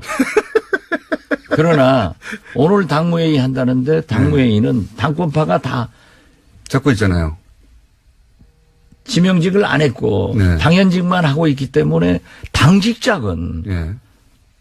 뭐 최고위원이건 사무총장이건 다 가지고 있는 거예요. 예. 통과될 거예요. 당연히 통과되겠죠. 그리고 또 당원 투표를 하더라도 예. 이게 안철수 당이기 때문에 예. 된다고요. 호남에서 모르지만 다른 지역에서 또 우세하겠죠. 아니 네. 수도권에서도 어렵죠. 네. 그렇지만 근데 전체적으로 보면 될 수 있다. 전체적으로 보면 될 수 있는데 네. 왜 전당대회를 하려고 하느냐 네. 하면은 전당대회는 대표당원을 지역위원회에서 선출하게 돼 있습니다. 10,000명 되지 않습니까? 네. 네. 그렇기 때문에 우리 현역 의원은 자꾸 호남 의원, 네. 호남 중진하는데 예. 호남에 23명이 있고 예. 비호남권에 4명밖에 없어요. 네네. 4명이가 5명 뭐. 그렇기 때문에 그리고 전부 원외위원장들 아니에요. 대부분 원외위원장이죠. 90%가 원외위원장이죠. 예. 거기에서 대표당원들이 오기 때문에 그러니까요. 될 수 있다. 이게 이렇게 하지만은 한마디로 말해서 호남 지역은 불리하지만 다른 원외위원장들은 대표당원을 그쪽에서 뽑으니까 틀림없이 그쪽에서는 통합하라고 하는 사람들을 많이 뽑아서 보낼 또 테니까. 호남에도 예. 10% 지지 세력이 그러니까요. 있죠. 그래서 합쳐서 안철수 당이니까. 그러나 그 전당대회를 소집하는 절차 예. 그리고 진행 예. 이런 것에서 그렇게 용이하게 안 됩니다. 저는 전당대회는 절대 열 수가 없다. 그렇게 보십니까? 그렇게 보면은 안철수 대표는 공중으로 날아갑니다. 전당대회는 대표님이 아시는 절차나 실제 진행 방식이나 혹은 뭐 그 인원의 규모나 여러 가지 사정상 전당대회까지 가는 것조차 어렵다 이렇게 보시는 거죠? 그렇습니다. 예. 정치를 많이 하시는 분이니까 눈에 이렇게 아니 훤히, 훤히 보입니까 이게? 안철수 대표가 예. 그렇게 보수 대야합 합당하고 싶으면 나가서 해야죠. 왜 나무집에서 하려갑니까? 아니 스님이 절이 싫으면 절이 떠납니까? 스님이 떠나셔야지. DJ도 예. YS하고 있을 때 싫으니까 나와서 창당했잖아요. 예. 이것이 정치사고 이것이 인간 만사고 도리입니다. 내가 싫으면 나가서 하지. 데리고. 호남의 유권자들은 필요한데 호남에서 안철수 대표의 이 지금 합당 시도를 반대하는 사람만 당을 나가달라는 거죠. 안철수 대표는. 근데 당을 나가실 생각이 없는 거죠. 아니 예. 주식회사 회장도 대표이사도 마음대로 못합니다. 주주의 승인을 받아야 돼요. 예. 이게 주식회사가 아니에요. 장사꾼이 하는 게 아니에요. 안랩이 아니에요. 이게 무슨 CEO도 주면 못해요. 그러면은 이 정도의 지능을 가지고 이건 말이 아니에요. 오늘 많은 단어가 새로 나옵니다. 그리고 DJ를 말할 자격이 없어요. 안철수는. 이거 없습니까? 어제도 얘기했던데요. 김대중 안철수 선수는- 대표가 마치 DJ를 이어가는 것 같은데 예. DJ는 보수 야합 합당을 거부했습니다. 이걸 당시에 3당 합당과 같은 선상에서 보시니까 그걸 거부했던 김대중을 어떻게 거론하느냐? 그렇죠. 그리고 햇볕 정책으로 한반도 평화를 유지하고 전쟁을 억제하자는 정책을 썼습니다. 상대방 통합 상대인 유승민 대표는 이해창 박근혜 비서실장을 했습니다. 이 국정농단 사건에 대해서 대국민 사과나 통렬한 반성도 없었습니다. 그리고 유승민 대표가 사부로 삼고 있는 이해창 전 총재님은 지금도 김대중 대통령을 대통령으로 인정하지 않고 김대중 씨 운운하면서 대북 강경정책 상호주의를 주장하고 있지 않습니까? 그렇다고 하면은 아버지 보면 아들 보이는 거 아니에요. 여기하고 어떻게 이런 분들하고 같이 합니까? 그리고 지금까지 보면은 유승민 대표하고 안철수 대표를 비교하면은 족탈불급입니다. 지난 대통령 선거 때 TV 토론 안 봤어요? 유승민 대표한테 질질 끌려다니잖아요. 그래서 지금도 통합이니 합당이지 하지만은 유승민 대표에게 바른정당에게 끌려다니고 압도당하고 정체성도 가치관도 결국 그쪽 따라가면서 갈 거예요. 어제 JTBC 이걸 빤히 보이는데 왜 내가 왜 우리가 거길 따라가느냐? 따라가느냐. 예. 그러니까 그렇게 하고 싶으면 나가서 해라. 그러나 저는 지금 바른정당 입당하라는 겁니까? 뭐 입당을 하든지 통합을 하든지 그건 알아서 하고 저는 지금도 그래요. 안철수 대표에 대한 애정이 있기 때문에 나는 안철수를 반대하는 게 아니다. 통합, 야합, 합당을 반대하는 겁니다. 이제는 안철수 대표도 반대하시는 것 같은데, 이제는. 이제 쌓여갑니다. 실제로 어제 JTBC 여론조사가 하나, 어제 보도됐던데, 합당을 하고 나서 당 지지율이 올라간다는 수치도 있지만, 그 합당했을 때 당대표가 누가 더 어울리냐는 유승민 대표가 더 맞다고 하는 수치가 훨씬 높더라고요. 그게 국민 생각이라니까요. 제가 오늘 얘기한 게 아니고 네. 그 족탈불급이라는 것도 오래전에 얘기했어요. 적탈불급. 그건 안 되는 거예요. 그리고 보세요. 안철수 대표하고요. 네. 딱 보면은 정치를 1년 이상 함께한 사람이 하나도 없어요. 안철수 대표가. 안철수 대표는 그건 천재적 소질이 있는 것 같아. 새 사람 만나서 쓰고 헤어지고. 그러니까 브레인이 없는 거예요. 자기 혼자. 물론 뭐 젊은 사람들 몇이 있겠지만은 이건 아닙니다. 전 브레인은 따로 있는 걸로 알고 있는데. 예, 그 브레인 말씀 아니더라고요. 자, 그런데도 불구하고 지금 여기까지 온 안철수 대표도 뒤로 물러설 수는 없습니다. 절대. 이제는 물러설 수 있는 라인을 넘어가고. 그게 지금 예.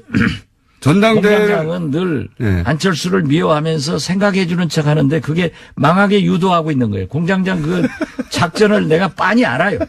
그런 짓 하면 안 돼. 공장장도. 지도자라고 하는 것은요. 예. 추진하다가 뭐가 잘못됐으면은 과감하게 시정하고 돌아오는 리더십이 더 큰 지도자인 겁니다. 아니, 그러길 바라시겠지만, 대표님도 아시잖아요. 제가 미워하는 게 아니고, 안철수 대표는 돌아올 수 있는 선을 넘어가서 못 돌아옵니다, 이제. 그러니까 계속 가야 되는 거잖아요. 그건 공장장 희망사항이고, 제가 볼 때는. 대표님 희망사항 아니에요? 돌아온다는 게? 통합이고 합당이고 안 되기 때문에, 네. 저는 안철수를 반대하는 게 아니라, 이게, 그러면 안 돼요. 분열하면 안 돼요. 이 적은 집구석에서 분열해가지고 누구 쫓아는 거예요. 그러니까 안철수 대표가 포기하고 돌아오라는 건데, 포기 안 하고 계속해서 전당대회를 어렵다고 하셨지만 마침내 전당대회가 됐어요. 전당대회가 돼서 거기서 이제 실제 개표를 해보니까 합당하라라고 나왔어요. 그럼 어떻게 합니까? 아니, 예. 콰이강의 다리를 며칠, 몇 시, 몇 분, 몇 초에 폭파하겠다고 발표하고 폭파해요? 제 말은 시기는 아니어도 폭발을 하겠다. 그런 걸 우리는 지난번에도 한번 얘기했던데 이 대화는. 이건 갑자기. 아니에요. 데자뷰네요. 예. 네, 그런 것은 얘기하는 게 아니에요. 예. 그리고 어쨌든 일단은 지금 전당대회 보십시오. 저지. 우리 국민들은 예. 통합이 좋냐? 누구하고 통합해라. 거기 지지합니다. 분열한다. 절대 지지 안 합니다. 단어 자체가 그렇습니다. 통합이라는 단어 자체가. 통합과 분열에 예. 하도 우리 정치사의 반복이 그렇기 때문에 그럼 합당이라고 바꾸시죠, 단어를. 아니 그래서 예. 보수 야합 합당으로 정리를 했다니까요. 어제부터. 언제부터는. 그렇기 예. 때문에 그 질문도 앞으로 통합이라고 질문하면은 합당이라고 물어볼게요, 그러면. 물어보는데. 나쁘다 이거죠. 그래서 이건 안 됩니다. 될 수가 보세요. 없다. 예. 될 것 같은데요, 저는. 거기까지는. 그건 뭐 항상 공장장의 희망사항이겠죠. 전당원 투표는 무조건 하는 거 아닙니까? 문재인 대통령한테 그런 게 있으면 절대 안 됩니다. 이렇게 얘기하겠죠. 전당원 못 빠니까. 뭐 불리하시면 그런데- 항상 그렇게 넘어가시려고. 아니 그런데 요즘 보면은 예. 몸빠. 예. 요즘 또 안빠가 아주 기승을 부립니다. 뭐 대표님이 대표적인 안빠였죠. 내가 안빠의 대표였는데 예. 요즘은 아주 안빠 공격이 기승을 부리고요. 대표님 공격합니까, 이제? 그래서 나는 세계적으로 미국은 특빠, 예. 일본은 아빠, 얘 몸빠. 그런데 그렇게 예. 좀 스트롱 파워를 가진 강한 힘을 가지고 많은 숫자가 잘하면은 안빠도 훌륭한데 그거 몇 사람 되지도 않는 게 돌아다니면서 말이지 달걀이나 던지고 또 자기들이 저한테 전화해요. 뭐 선처해달라 문자 보내고 하면서 그랬더니 또 박지원이가 말이야 자기 우리 모금하자 이런 구상 유치한 이 아빠는 안 돼. 그렇게 괴롭히고 있습니까, 지금 대표님? 괴롭히지 뭐. 예. 예. 계란도 던졌다가 전화도 했다가 문자도 보냈다가 SNS도 왔다가. 그런다고 눈 하나 깜짝할 박지원이 아니에요. 저는 댓글을 안 봐요. 눈 하나 깜짝 안 하시는 건 제가 잘 알고 있습니다. 제가 옳은 일 아니에요. 아니 보십시오. 박지원이가 구태 정치라고 하면은 손잡고 아무에 잭퍼세라가고도 손잡고 집권의 길로 가야죠. 그러나 제가 DJ의 유일한 비서실장으로 이어가야 될 사람이 DJ가 적폐 세력과는 안 된다. 민주주의를 파괴해서는 안 된다. 정상적인 길로 가야 된다 하고 그 길로 가서 대통령이 됐고 그걸 거부했는데 그런 짓을 해서 되겠어요?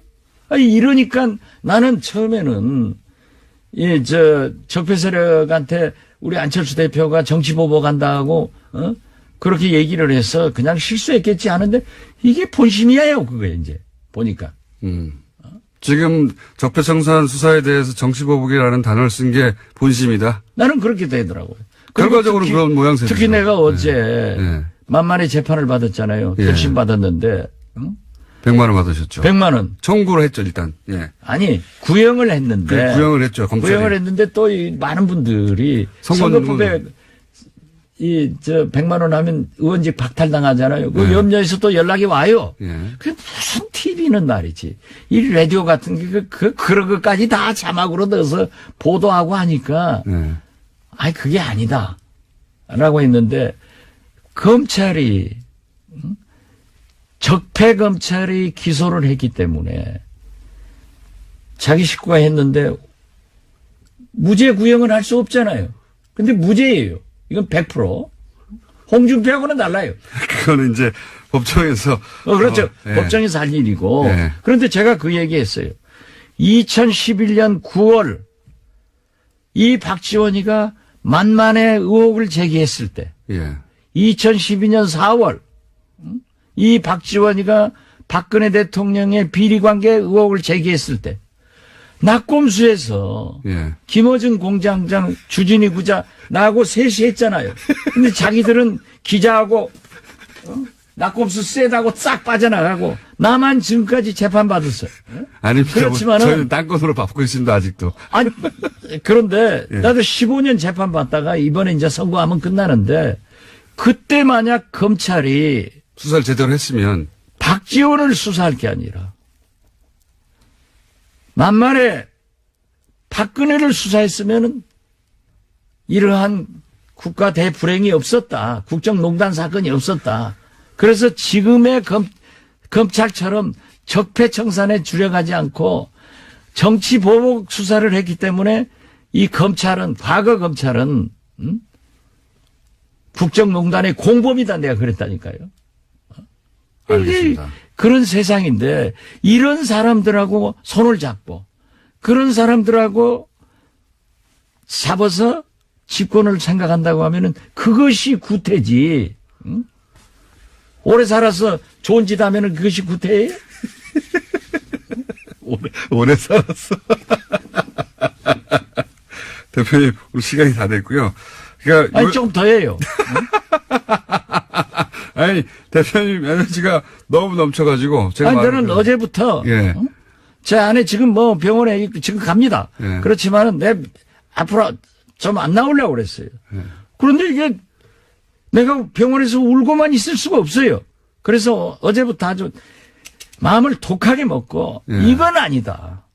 그러신 것 같아요. 어떻게 우리가 지켜온 정체성과 가치관인데 이걸 버릴 수는 없다. 그래서 저는 정면으로 어제부터 싸우기 시작했습니다. 이렇게 흥분하시는 모습은 제가 처음 본 것 같습니다. 오랜 세월. 이게 구태예요? 그거는 나쁜 세력하고 안철수 대표한테 물어보죠. 내가 구태냐고. 나한테 물어봤잖아요. 그러니까 다스는 누구 거냐고 물어서 내가 MB 거라고 얘기했잖아요. 그런데 구태냐고 물는 거. 그게 그 공장장인 구태예요. 네. 지금 화가 나셔가지고 보이는 사람마다 멱살을 잡고 지금 뭐 흔들고 계시는데 한마디로 말해서 그럴 거면 안철수 대표 나가라 이렇게 요약할 수 있겠네요. 우린 못 떠난다. 예. 가서 해야죠. 절 싫으면 스님이 떠나야지. 저를 알겠습니다. 어떻게 지금까지 열받은 박시원 전 대표였습니다. 감사합니다. 정치 구단주. 정치구단주 박시원 전 대표였습니다. 다음부터는 그렇게 명명해 주세요. 알겠습니다. 감사합니다. 흥분해서 미안합니다.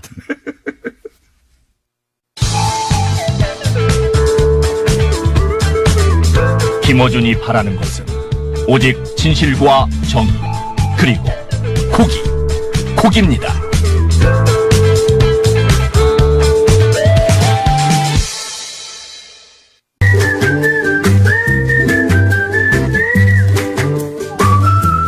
김진우 박사님 나오셨습니다. 안녕하십니까? 네, 안녕하십니까. 시간이 짧기 때문에. 조금 열을 가라앉으셨어요? 안에 가만히 있는데 막 불타셔가지고 지금 제가 목격을 했는데 네. 우리 공장장님께서도 물을 2잔을 준비를 해가지고 2잔 다 드시더라고요. 그런 거 보니까 엄청나게. 같이 열도 감염이 된 것 예. 같아요. 저는 박지원 대표 저렇게 열받은 거 처음. 아, 그럴 겁니다. 아니면 네, 박지원 처음 봤습니다. 대표가 여러 가지 못 참는 것 중에 하나가 비겁한 거예요. 그러니까 욕을 먹더라도 그 자리는 돌파를 해야 된다. 거기 가가지고 그거는 계란 맞아야 된다고 하시는 거죠. 맞아요. 아니, 그 솔직히 저도 그런 게 어저께 저도 이런 얘기 해도 되는지 모르겠지만. 이 코너에서 아니, 또 빠져. 의총 3시간 전에 기습으로 하고, 그 다음에 의총에 안 나타나고. 할 수는 그런 있다고 봐, 거는- 기자회견은. 근데 갔었어야 하는. 물론이죠. 한다. 그러고 나서는 예. 가야 되는 거죠. 그거 저거 왜 안 하는 가셨어요? 거는. 그 굉장히 아니, 거기 가서 오히려 정면 돌파하고 막 두들겨 맞고, 뭐 욕도 그게 훨씬 듣고. 유리한데요. 그러면은 오히려 이게 구태다라고 밀어붙일 수도 있는 거 아니야. 아니, 근데 정치적으로는 원래 계란 맞으면 좋아하거든요, 다들. 저 정치인들이. 계란 맞은 사람이 다 잘 됐습니다. 정치인들은 계란 맞으면 아싸 해요. 네네. 박지원 대표가 지난주에 계란 맞으셔서. 네, 정말 기뻐하셨거든요. 이거 기뻐하시고 지금 이제 그게 올라오고 있는데. 네. 박지원 대표님 여러 가지 요새, 참. 가정적으로도 힘드시고 여러 가지 힘이 드시고 그런데. 아이고. 저렇게 전투력이 많다. 그러니까 여러 가지, 예. 제가 얘기하는 건 이런 거예요. 너무 오래 계시면 못 볼 거를 많이 보게 되십니다. 제가 또 이런 얘기 하다가 박지원 대표님. 다시 들어오실라. 네. 전투력 많다고 나가시는데. 네. 아니, 그러니까 계란을 맞는 게 좋은 건데, 정치적으로. 네. 그런 자리였는데 가셨어야 하는데 제가 보기에는 안철수 대표가. 그 다음에 저도 뭐 판단 하는 김에 있어요. 한 가지만 더. 안철수 대표 제가 이해가 또 하나가 안 되는 게, 왜냐면 지금 자꾸 거짓말쟁이라고 지금 공격을 받으시잖아요. 근데 그 순간을 이렇게 피하기 위해서 뭐 통합 같은 게 통짜도 없다. 뭐 이런 식의 얘기를 왜 하시는지 모르겠어요. 왜냐면 난 그런 거는 왜냐면 그러니까 굉장히 그거는 무정치적인 박사님, 거라서. 네, 주제로 고맙습니다. 돌아오시죠. 그것은 아이고, 방송 죄송합니다. 이후에 네네. 예. 따라하시고. 자, 오늘 주제가 뭡니까? 제가요, 오늘 도시계획 중에 아마 여러분들이 아시는 단어가 많지 않으실 텐데, 그 중에 하나, 제일 많이 아실 거, 우리 공장장도 아실 수 있는 그린벨트라는 걸 들고 왔는데요. 그린벨트 하면 전 자동으로 이명박 전 대통령과 네. 최순실 씨가 떠올라. 그린벨트 내에 있는 땅을 미리 사놨다가 네. 그거 한 점만 딱 풀었다가 예. 그거를 상업지역으로 했다가 게다가 본인이 풀어요, 그거를. 본인이. 하여튼 간에 하여튼 공장장의 선수는 그렇고요. 근데 제가 이제 요번 겨울 방학을 지금 맞이하야 우리가 좀 정책에 대해서 공부 좀 하자고 도시에 대해서 조금 정통적인 방법으로 이제 공부를 하자는 그린벨트 뜻에서 오늘 주제가 그러면. 그래서 오늘은 그린벨트 하는데 이 그린벨트를 가지고 나온 이유는 네. 이번에 이번에 문재인 정부가 이제 앞으로 5년 동안의 주거복지 로드맵이라는 걸 발표를 하면서 네. 앞으로 약 100만 호로를 지겠다고 얘기를 했는데 그 중에 상당 부분이 또 신혼 뭐 공공임대 네. 많이 하는데 그 중에 상당 부분이 그린벨트를 풀어가지고 하는 일이에요. 이게 대표적으로 과거 개발 정책 때 시도된 건데. 글쎄요. 문재인 정부에서 그래서 그린벨트를 풀기도 하고 그다음에 네. 그동안 택지 개발이라는 걸 안 썼거든요. 예. 거의 지난 한 5년 동안 거의 안 썼습니다. 그 택지 개발이라는 게 딴 게 아니라 토지를 수용을 해가지고 예. 그거를 공공적인 목적으로 쓰거나 수용한다는 파는 건 건데. 정부가 산다는 겁니다. 네, 수용을 예. 한다는 건데 그걸 다시 들고 나왔다고 하는 예. 게 굉장히 좀 이명박 대통령 시절의 정책 같은 건데, 이게 느낌이. 글쎄 말이죠. 예. 그런데 그게 조금 하여튼 이해가 좀 잘 안 된다. 예. 왜 이런 정책이 나왔나. 왜 이런 정책이 나왔을까? 제가 이제 이렇습니다. 제가 디펜도 할 생각은 없어요. 제가 아무리 공격을 당하더라도 정책이라고 하는 건 항상 플러스 마이너스가 다 있습니다. 모든 게 다 언제나 플러스 그렇습니다. 마이너스가 예. 있기 때문에 이걸 어디 하나를 디펜드를 하거나 어느 하나를 공격을 하거나 이러는 건 바람직하지가 않은데 제가 요번에 조금 걱정이 된 건 뭐였냐 하면은 사실은 여태까지 그린벨트를 푼다라고 하거나 이랬을 때는 상당한 비판들이 많이 나왔어요. 그리고 이제 그게 단순히 환경 문제도 있지만 네. 나아가서 그 개발 이익 관련해 가지고 그렇죠. 그래서 이런 개발 뒷거래가 있을 것이다. 프로세스라든가 네. 이런 것들을 잘 관리가 되고 있느냐 이런 거에 대한 비판이 굉장히 많이 나오고 개발업자의 특히 그게 뒷거래. 예, 환경단체, 시민단체에서 굉장히 많은 비판이 나오고 그러는데 이번에는 그게 별로 크게 보이지 않는다는 근데 것도 왜 제가 그러는 좀 걸까요? 제가 좀 우려스럽습니다. 그 우선 자체가. 이- 그게 이게 이제 개발 이익을 뒤에서 해먹으려고 하는 개발업자들과의 결탁을 통해 나온 그거는 아니고 발표는 아닐 거라고 그러니까 하는 가령 그건 아니고요. 가령 그런 믿음이 좀 있는 것 예컨대 같고. 예. 가령 이제 뭐 어떤 시일보는 그런 굉장히 이건 잘하는 일이다 하고 막 이런 데도 조선일보요? 있습니다. 예, 좋아하죠, 원래. 네. 개발. 그렇게 그런 거 해가지고 이건 잘하는 일이다. 유일하게 아니면- 칭찬하고 있는 네, 대목입니다. 막 엄청나게 진짜 깜짝 놀래가지고 막 조선일보가 현 그래가지고 정부를 유일하게 칭찬하는 게 이거예요. 이거예요. 예. 그래서 제가 놀래가지고 그래서 제가 다른 비판계도 보고 그랬는데 이게 특히 그러니까 내공 있는 비판이 잘 나오지 않는다는 거. 그리고 현장에서는 지금 벌써 요번에 이제 앞으로 40군데를 해제를 하는데 요번에도 뭐 발표된 건 한 9군데밖에 안 되거든요. 그리고 서울 지역에는 아직 발표를 안 했습니다. 혹시 이 국토부에다가 그러다 문의 보니까- 한번 해보셨어요? 아니요. 이런 건 말이죠. 네. 왜냐면은 그러니까 그 안에 숨어 있는 얘기들은 다 알고 있습니다. 근데 이거 물어보면 예. 아주 굉장히 힘이 듭니다. 왜냐하면 이게 서로 다 아는 거 아니냐. 뭐 이런 식의 이제 숨어 있는 그래서 얘기를 해주세요. 그러면. 아니 근데 숨어 있는 얘기를 하기가 네. 제가 숨어 있는 얘기를 오늘 다 하기보다 오늘 뭐 시간도 얼마 안 남았으니까 이게 굉장히 신기하네요. 제가 그린벨트는 다음 주에 한 번 더 할게요. 예. 그린벨트라는 걸 누가 만드는 걸 아시죠? 모릅니다. 박정희입니다. 박정희 대통령. 예. 70년도에. 맞습니다. 그러니까 박정희 대통령의 예. 도시 우리나라 국토에서 제일 잘했다고 얘기하는 게 딱 하나가 있다면 그린벨트예요. 딱 하나는 그린벨트. 아니고 몇 가지 있어요. 몇 네. 가지는 있습니다. 근데 그 중에 그린벨트도 하나- 잘했다. 아니, 그린벨트는 굉장히 잘했다고 칭찬을 받는 거예요. 예. 근데 그거를 갖다 그래서 거의 성전처럼 여기 와서 그린벨트는 보호해야 된다. 물론 네. 한쪽에 풀기도 했지만 이거를 푸는 사람이 누굽니까? 여러 사람이 풀었죠. 여러 사람이 풀었지만 네. 한 25년, 거의 30년 만에 푸른 사람이 김대중 대통령. 네, 맞아요. 김대중 정부에서 그린벨트를 완전히 거의 너무 오래 묶여서 한 14개 도시의 주변에 있던 거를 절반을 완전히 없애버렸어요. 그건 네. 나머지 대도시권에만 남겨놨는데 이게 굉장한 아이러니예요. 제가 맞습니다. 보면은 이게 보면은 그러니까 이게 보면은 개발 지상주의자라고 비판받는 박정희 대통령이 그걸 묶고. 예. 그리고 진보적인 대통령이라고 평가받는 김대중 대통령이 그걸 풀고. 그리고 굉장히 환경에 대해서 많이 공감을 갖고 있는 사람이 그걸 네. 풀고 이게 이제 굉장히 그럼 여기에 무슨 역학이 있어서 그런가? 거기에는 항상 들어가 있는 게 이제 주택입니다. 그러니까 주택. 특히 공공주택을 공공주택. 여기다가 어떻게 하냐? 공공주택을 저기를 하는 취지에서 그린벨트를 이제 해제를 하는. 근데 이런 게, 그리고 실제 그린벨트를 해제한 거 보면 노무현 정부 때 굉장히 많이 풀었습니다. 그러니까요. 공공주택 이명박 역시. 정부는 조금 덜 풀었고. 도시로 돌았죠. 그리고 오히려. 박근혜 때는 거의 뉴타운. 안 풀었어요. 신기하죠. 굉장히 신기한 일입니다. 요것이 어떻게 된 일인지 설명을 다음 시간에 하셔야 네, 되겠습니다. 이런 재밌습니다. 이 역학. 네. 거꾸로일 것 같은데. 네네. 왜 이런 일이 벌어졌는가. 네네. 근데 자, 이제, 안녕! 아이고, 이거 무슨 뭐. 이렇게 선수를 시다니. 오늘도 선수를. 안녕! 아직도 김진일 박사였습니다. 하기도 전에 미리. 안녕부터. 도시건축가 김진일 박사님이었습니다. 안녕하셨어요? 제가 하겠습니다. 안녕!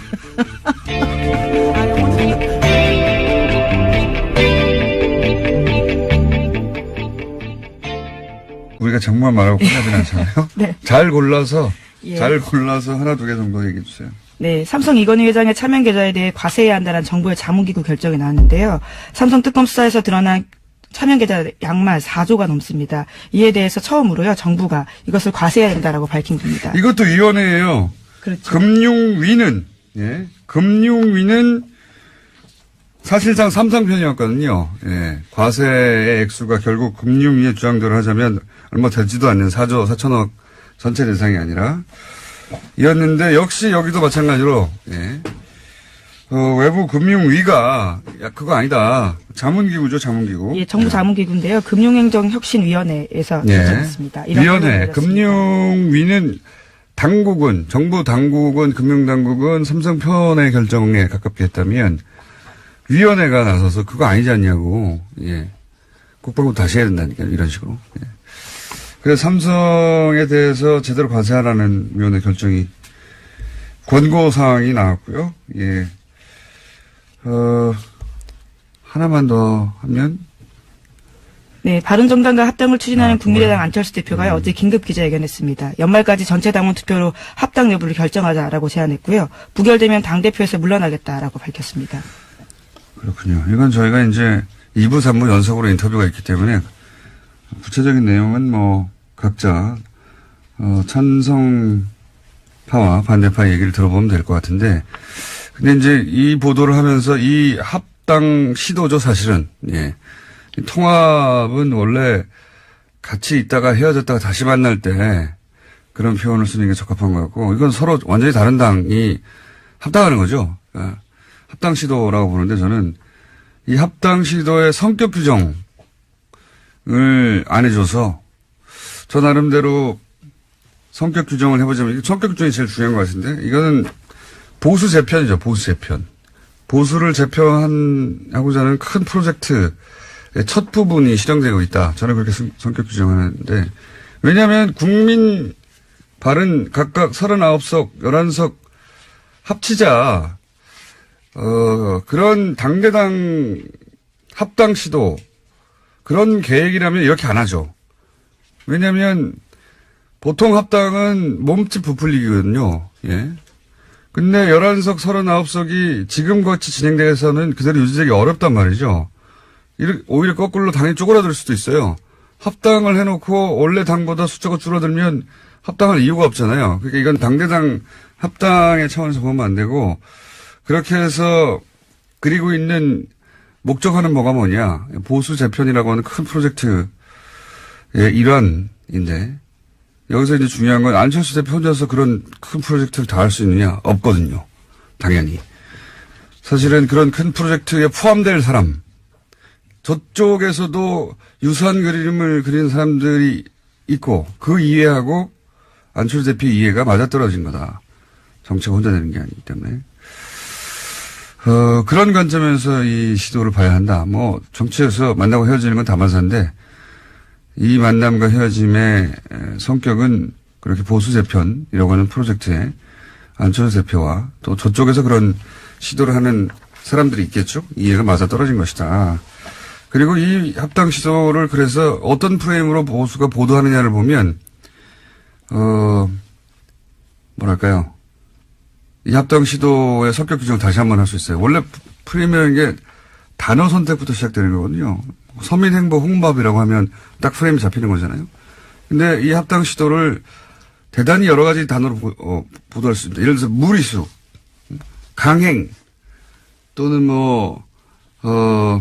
파국, 뭐 이렇게 보도할 수도 있고요.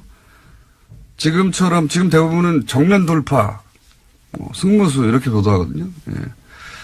사실은 단어 선택부터 안철수 보수 매체들이 특히 안철수 대표의 선택을 긍정적으로 긍정적인 언어로 보도하죠. 예. 얼마든지 정반대로 보도할 수 있습니다. 문재인 대통령이 야당 반대하는 인사를 임면할 때 대통령 임명권임에도 불구하고 어떻게 보도했습니까? 강행이라고 보도하죠. 정면 돌파라고 보도하는 언론 찾아보세요. 없어요. 강행이라고 했지. 여기 강행의 뉘앙스는 부정적이거든요. 이 시도도 그렇게 부정적으로 보도할 수도 있는데 정면 승부 아니에요 지금. 의원총회도 안 나가잖아요. 정면 승부 아닌데 그 자체가 프레임이에요. 옳다 그러다가 아니라 어떻게 각 진영의 이해가 반영되느냐 하는 관점에서 보면 이 시도의 밑그림, 진짜 성격 같은 걸 규정할 수 있는데 저는 그래서 보수 대표의 시도다, 제 편의 시도다 그렇게 성격 규정하는 게 맞다라고 저는 봅니다. 여기까지 하겠습니다. 네. 지금까지 시사인 김은지였습니다. 감사합니다. 네, 바로 이어서 목요일은 항상 준비된 리얼미터. 자, 리얼미터 권순정 조사분석실장 나오셨습니다. 안녕하십니까? 안녕하십니까? 자, 지난주 이후로 큰 이벤트가 있었습니다. 중국을 방문했던.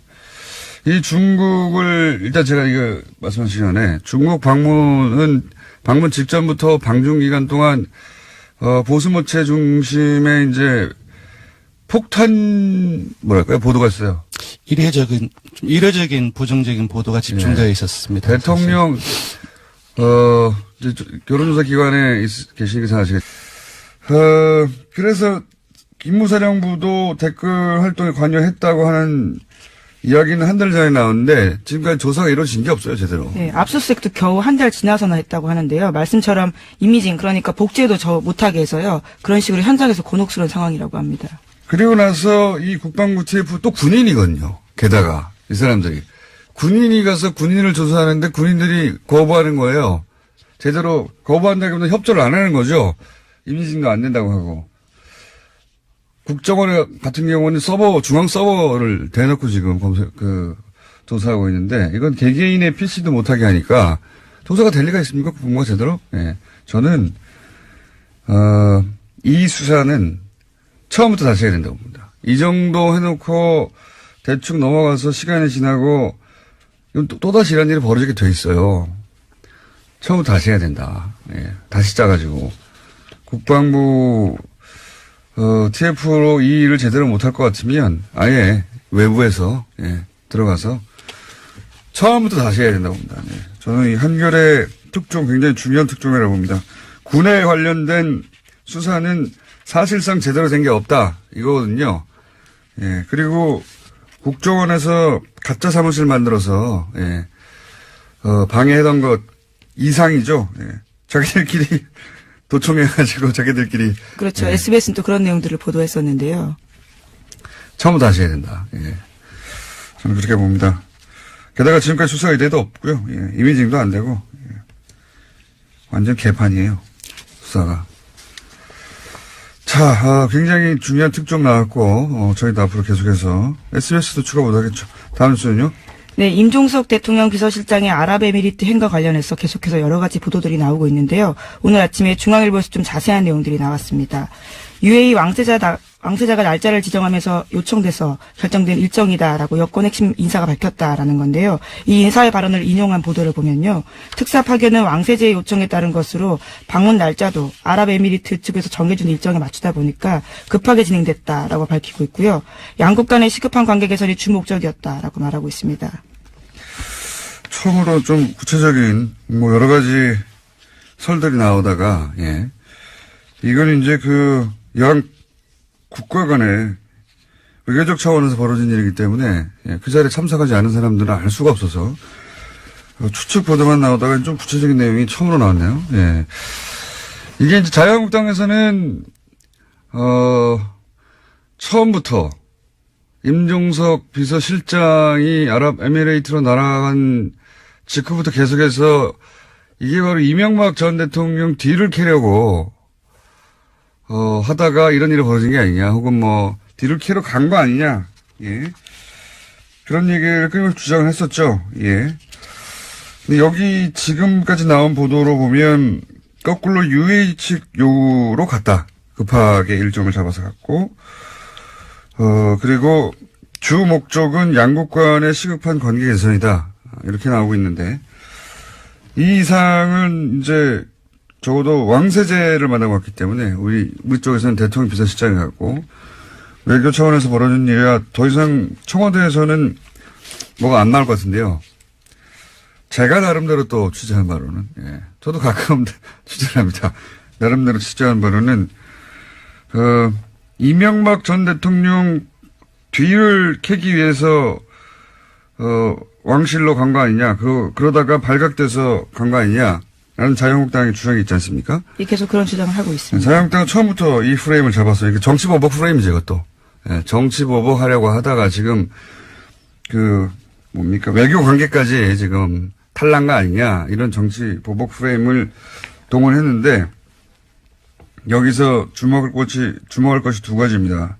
하나는 해명 중에 보면, 이명박 정부 때 이제 UAE하고 관계가 원전 때문에, 긴밀해졌지 않습니까? 그런데 박근혜 정부 들어와서는 UAE 쪽에서 예를 들어서 고위급 인사가 와서, 현역 때 만났던 그러니까 이명박 전 대통령을 만나려고 해도 박근혜 정부 시절에는 일정을 안 잡아줬대요. 안 잡아주고 대신 현 정부의 총리를 만나고 가라. 당시 현 정부라면 박근혜 정부. 당시, 거죠? 예, 박근혜 정부의 그런 식으로, UAE와 관계가 소원해졌다고 해요. 예. 거기까지 제가 들은 이야기고. 그러면 이번에는 왜 갑자기 가느냐? 저쪽의 요구에 따라. 그거는 결정적인 사건이 뭐였냐면 이명박 전 대통령이 갑자기 바레인에 가잖아요. 네, 그랬죠. 12월 달에. 굉장히 시급한 상황이었는데, 시급한 상황이었다는 거는 다스는 누구 겁니까가 폭발적으로, 예, 보도되고 할 때였는데, 바레인에 뜬금없이 강연을 간다고 하셨죠? 예. 그 이후로 UAE가 갑자기 여러 가지, 항의를 현 정부에 했다. 이명박 전 대통령이 바레인에 갔을 때, 그러니까 정치 보복을 하다가, UAE가, 관계가 나빠진 게 아니라, 이명박 전 대통령이 바레인에 갔을 당시에 무슨 일이 일어났다. 이거는 제가, 전후 사정을 취합하다가, 저의 추정입니다. 이것도 역시 참석해 보지 않았기 때문에 이 고위급의 만남에 이명박 전 대통령이 뭐라고 했어요. 예. 네, 12월 달이 아니고 11월 달에 갔습니다. 제가 네. 날짜 잘못 말씀드렸는데요. 뭔가 이간질을 했어요. 예. 뭔가 이간질을 가서 하고 그 얘기를 들은 UAE는 이명박 전 대통령의 예를 들어서 다스 관심 없어요. 당연히. 그게 아니라 뭔가 이간질을 한 것 같다. 예. 그리고 그 프레임에 딱 맞춰서 자유한국당이 정치보복이라고, 예. 여기까지가 제가 추정한 바입니다. 뭔가 했습니다. 바레인에 갔을 때. 이건 제가 좀 더 취재해보고, 예. 구체적인 게 있으면 다시 이야기하기로 하고. 여간 언론에서 보도 안 되는 것 중에 하나가 이명박 전 대통령의 바레인 전후에서 이런 일이 갑자기 벌어진 거거든요. 뒤로. 그때 뭘 했어요. 뭘 했어요, 아마. 본인이 살려고 뭘 한 것 같습니다. 자, 다음 순요. 네, 다스 실소유주와 정호용 전 BBK 사건 특별검사에 대한 고발 사건 기억하실 텐데요. 아직 기초조사조차 이루어지지 않았다라고 오늘 아침 한겨레 신문이 보도했습니다. 검찰이 고발장 접수 뒤 2주가 되도록 고발인 조사조차 하지 않았다라는 건데요. 정호용 전 특검의 공소시효는 2달 남짓 남았다라고 합니다. 이건 하지 않을 수 없어요. 예. 물론 검찰로서는 부담스럽겠죠. 검찰이 주도한 특검이었는데, 그때 120억 비자금 나왔는데, 심지어는 돌려줬다는 거 아닙니까? 예. 그리고 이 건은 이미 증인도 너무 많고, 그렇죠. 예. 그 당시 그 사라진 돈과 관련된 계좌로 의심되는 것도 나와버렸고 수사가 반쯤은 언론에 의해서 진행됐어요. 예. 하지 않을 수는 없다고 봅니다. 근데 이제 아직도 고발인 조사조차 하지 않았다고 걱정하는 거죠, 한겨레는. 예, 시간이 얼마 남지 않았기 때문에 이런 보도가 나오는 것 같습니다. 어쩌면 조용히 하고 있을지도 모르고 공소시효가 예, 석 달도 안 되거든요, 이제. 예. 2월 23일까지라고 합니다. 하지 않을 수 없을 거라고 봅니다, 저는. 예. 여하간 아직은 발동이 안 걸리고 있다, 이런 뉴스고요. 다음 뉴스는요? 네, 최순실 씨가 어제 이재용 삼성전자 부회장의 항소심 증인으로 나왔습니다. 그 자리에서 특검팀의 질문에 짜증으로 일관해서요, 재판부의 제지를 받기도 했는데요. 재판부는 최 씨가 특검 질문을 끊고 말을 하면 끝까지 듣고 대답을 해라라는 증언 태도를 질책했습니다. 최 씨가 특검에게 오히려 질문을 할 때에는 오늘은 특검 질문에 증인이 대답하러 나온 자리다라면서 언성을 높이기도 했습니다. 최순실 씨 발언은 전달할 필요가 없어요. 예. 다 부인이거나 말도 안 되기 때문에 그 공판에서 인정은 딱 하나죠. 왜냐하면 통화 내역이 있기 때문에. 네, 박근혜 전 대통령과 통화한 내용이요. 네. 근데 이제 거기 보면 이제 2개월치밖에 거기는 없는데 어제 제출된 것은 거기 보면 2개월 동안 문자를 한 번도 하지 않고 오로지 통화만 260번 가까이 했습니다. 260번 가까이. 그러니까 이게 이제 날짜로 나눠보면 하루에 4번 이상 했단 말이죠. 4번 이상 했는데 생각해보면 사람이 깨있고 활동하는 시간이 한 12시간 주로, 예, 보다 보면 3시간마다 한 번씩 전화한 거예요. 하루. 매일매일, 주말도 없이. 이게 친해서 할 수 있는 통화의 주기가 아니거든요. 이건 단순히 친한 게 아니고 매일매일 어떤 업무가 있었던 겁니다. 대통령과 최순실 이 당시에 처리하거나 논의해서 결정할 업무가 있으니까 매일 3시간 간격으로 계속 통화하죠. 하루에 4번 이상씩. 이게 어떻게 단순 안무 3시간마다 안보가 궁금합니까? 하지만 최순실 씨는 어제 사적 대화였고 업무 관련 얘기는 없었다라고 주장하고 있긴 합니다. 이렇게 말하는 건 다 뒤집어서 생각하시면 되는데, 예. 이건 업무 전화죠. 업무 전화. 그걸 매일 한 겁니다. 하루에 3시간에 한 번씩. 본인도 이렇게 이야기하긴 했는데요. 260번 가까이 한지는 모르겠지만 자주 할 수도 있지 않느냐라는 이야기했습니다. 자주가 통상의 범죄를, 이거는 연애에 불타는 사람들도 이렇게 할 수는 없어요. 예. 만약에 연애로 3시간에 한 번씩 매일매일 이렇게 온종일 1년 내내 한다면 미친 거죠. 이 업무였다. 자, 다음 뉴스는요? 네, 지난 정부에서의 문화계 블랙리스트가 감사원 결과보다 6배 이상 많다라는 발표가 나왔는데요. 그러니까 2,670건에 달한다라는 겁니다. 문화체육관광부 산하의 민간합동 진상조사위에서 어제 발표한 내용인데요. 이것도 중간조사 결과에 불과합니다. 여기에는 새로운 작품들이 또 들어가 있는데요. 최승호 MBC 사장의 다큐멘터리 자백, 장강명 작가의 소설 한국이 싫어서 등이 포함됐습니다. 이게 이제 국정원 아이오 정보관이 와서 요구했다는 거 아닙니까? 예를 들면 영화 같은 경우는 영화진흥위 와가지고. 예. 네, 구체적인 진술도 있습니다. 국정원 비판한 내용이 있기 때문에 가장 큰 문제가 된다. 이렇게 이야기했다고 합니다. 그런데 이것도 역시 진상조사위 외부에서 만들어진 위원회가 감사원 결과보다 더 많이 밝혀내고 있거든요. 국방부도 마찬가지입니다. 예.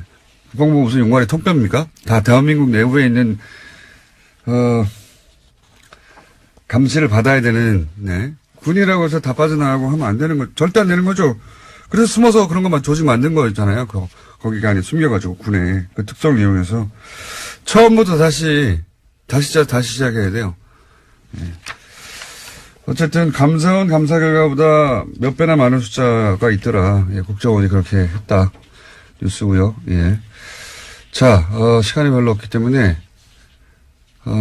리얼도 있고. 자. 네, 제목만 말씀드릴까요? 제목 말해도 그렇지만 대통령 순방은 무조건 긍정적인 효과를 냅니다. 네. 예. 자연스럽잖아요. 국내 시끄러운 정치 현안을 떠나가지고. 네. 해외에 가가지고 좋은 그림 막 나오고 대통령끼리 만나고 밥 맛있는 거 먹는 네. 것 같고. 그래서 거의 요번에 엇나간 게 네. 거의 제가 기억하기로는 요번이 거의 처음이 아닌가. 제가 알기로도 어제도 한번 말씀드린 것 같은데 대통령 순방이 거꾸로 부정적인 영향 여론에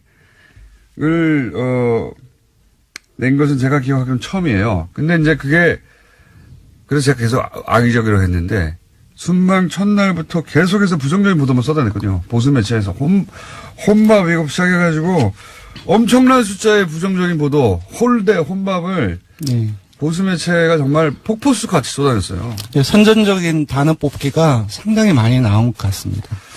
실제 그래서 이제 저는 방중 기간 동안은 뭐가 뭔지 모르는 채 아마 일반인들이 이 혼밥과 홀대 보도를 엄청나게 흠뻑 젖었죠. 예. 종편도 말할 것도 없고요. 그래서 이제 지지율이 실제 타격을 입었죠. 네, 실제 타격이 입었습니다. 최근 3주 동안에 조금씩 하락을 해서 73%에서 지난주에는 68.6%로 떨어졌습니다. 예. 근데 이제 이게 시간이 지나고 좀 여유를 갖고 그 보도를 되돌아보고 사실관계를 유권자들 뭐 시민들이 확인해보고 그러면서 이게 다시 상승할 거라고 전 예상했었거든요. 어떻습니까? 네, 소개해드리겠습니다. 이번 주에는 금방 말씀드린 것처럼 최근 3주 동안 하락세가 멈추고 지난주에 지지율을 유지했습니다. 0.1%포인트 상승했고요. 68.7%입니다. 부정평가는 0.3%포인트 하락해서 25.4%입니다. 오히려 하락했군요. 이제 다시. 예. 그 일간으로 보면 월요일에 67.7%로 지난주 금요일에 많이 떨어졌지만 지난주 금요일에 비해서는 소폭 상승한 그 수치이고요. 화요일에는 69.1% 그리고 수요일에는 68.1%로 살짝 떨어졌습니다.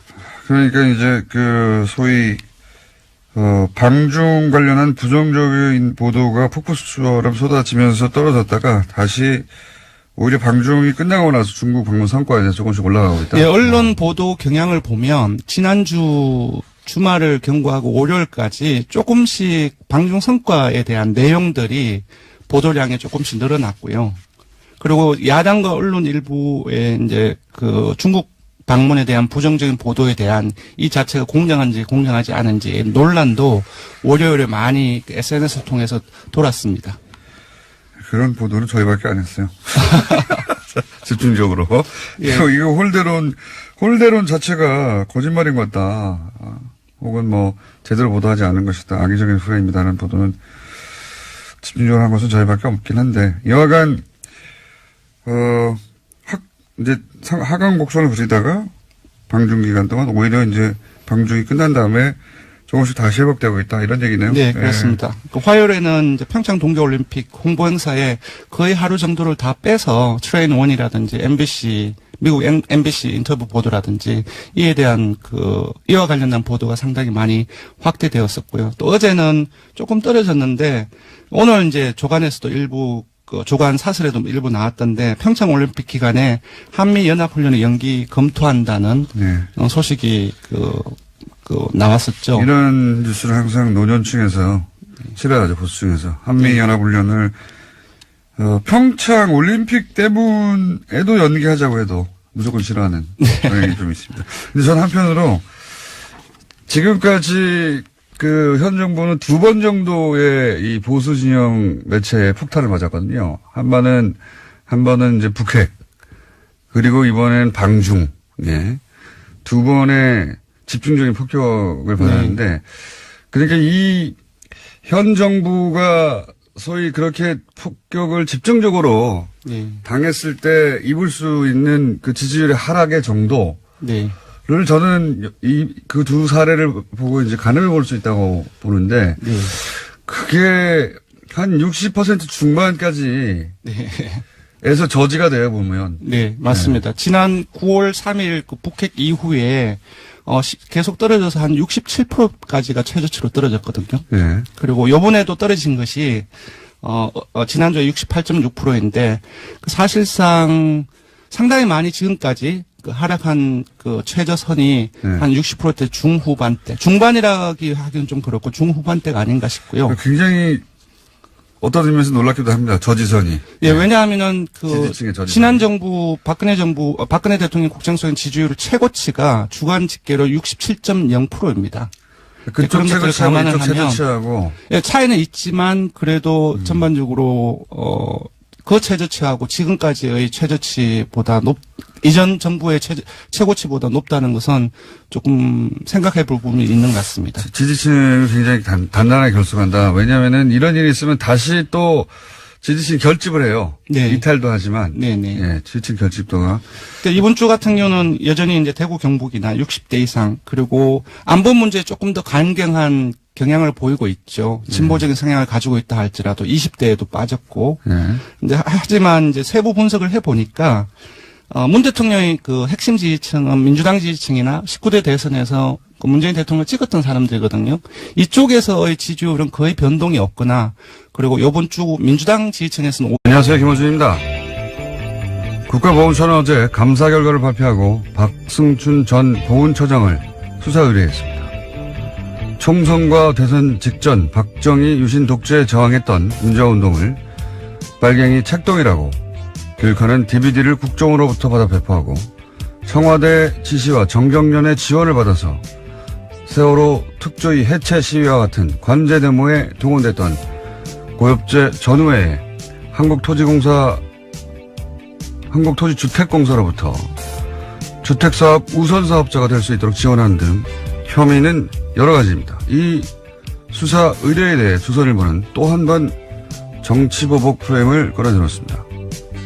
이전 정권은 선거 패배와 정권 교체로 국민 심판을 받았고 그 이상 엄중한 심판이 없는데 직성이 안 풀려 다 감옥에 보내면 정권이 다시 바뀌면 그대로 보복당할 것이다. 조선일보 이야기입니다. 조선일보는 엄정한 법 집행과 법 질서 확립을 주장하는 무수한 사설을 그동안 써왔는데 정작 보수가 그 엄정한 법 집행의 대상이 되자 갑자기 봐줘야 한다는 거죠. 박 전 처장의 비의혹이 정권 교체됐다고 저절로 없던 일이 됩니까? 아예 없는 제도 만들어내서 생사람을 간첩으로 만들어냈던 세력이 할 말이 아니죠.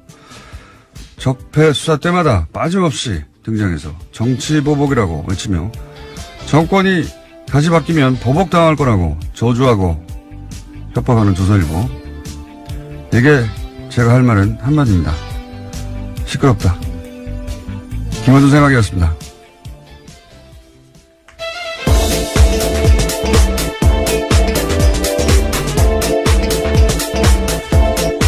시사인의 김은지입니다. 자, 또 오늘도 참 다이나믹한 한국이에요. 이슈가 워낙 많죠. 예. 이렇게 매일 하는데도 매일 이렇게 20분 동안 떠도는 뉴스가 나오는지 모르겠습니다. 자, 오늘은 어떤 뉴스가 첫 번째입니까? 네, 어제 국군기무사령부가 국방부 댓글조사 TF를 감청해서 압수수색 계획을 미리 알았다라는 뉴스 전해드린 바가 있는데요. 군 기무사가 이를 인정했습니다. SBS 보도 직후에 이석구 기무사령관이 의혹을 전면 부인한 것과는 전혀 다른 태도인데요. 하지만 기무사 쪽은 수사를 방해할 의도는 아니었다라고 해명하고 있습니다. 그러니까 감청 자체도 합법적인 업무였다라고 주장하고 있는데요. 승인된 회선으로 감청하는 가운데 조사 TF가 별도의 전화를 사용하지 않았기 때문에 자연스럽게 감청이 이뤄졌다라고 주장하고 있습니다. 자연스럽게 감청이 이뤄졌다. 네. 어제는 이제 뭐 아무런 문제 없다고 완전 부인했다가 그렇죠. 하루 만에 자세가 바뀌긴 했는데 이제 SBS가 확보한 게 뭔지는 모르겠습니다만 그게 증인인지 물증인지 뭔지는 모르겠습니다만 이렇게 자신 있게 보도했을 때는 뭔가 있겠죠. 믿을 만한 구석이. 그러자 이제 감청을 하긴 했는데 아니 우리가 감청을 하려고 한 게 아니라 그 회선에서 저절로 걸려들었어. 이런 거 아닙니까?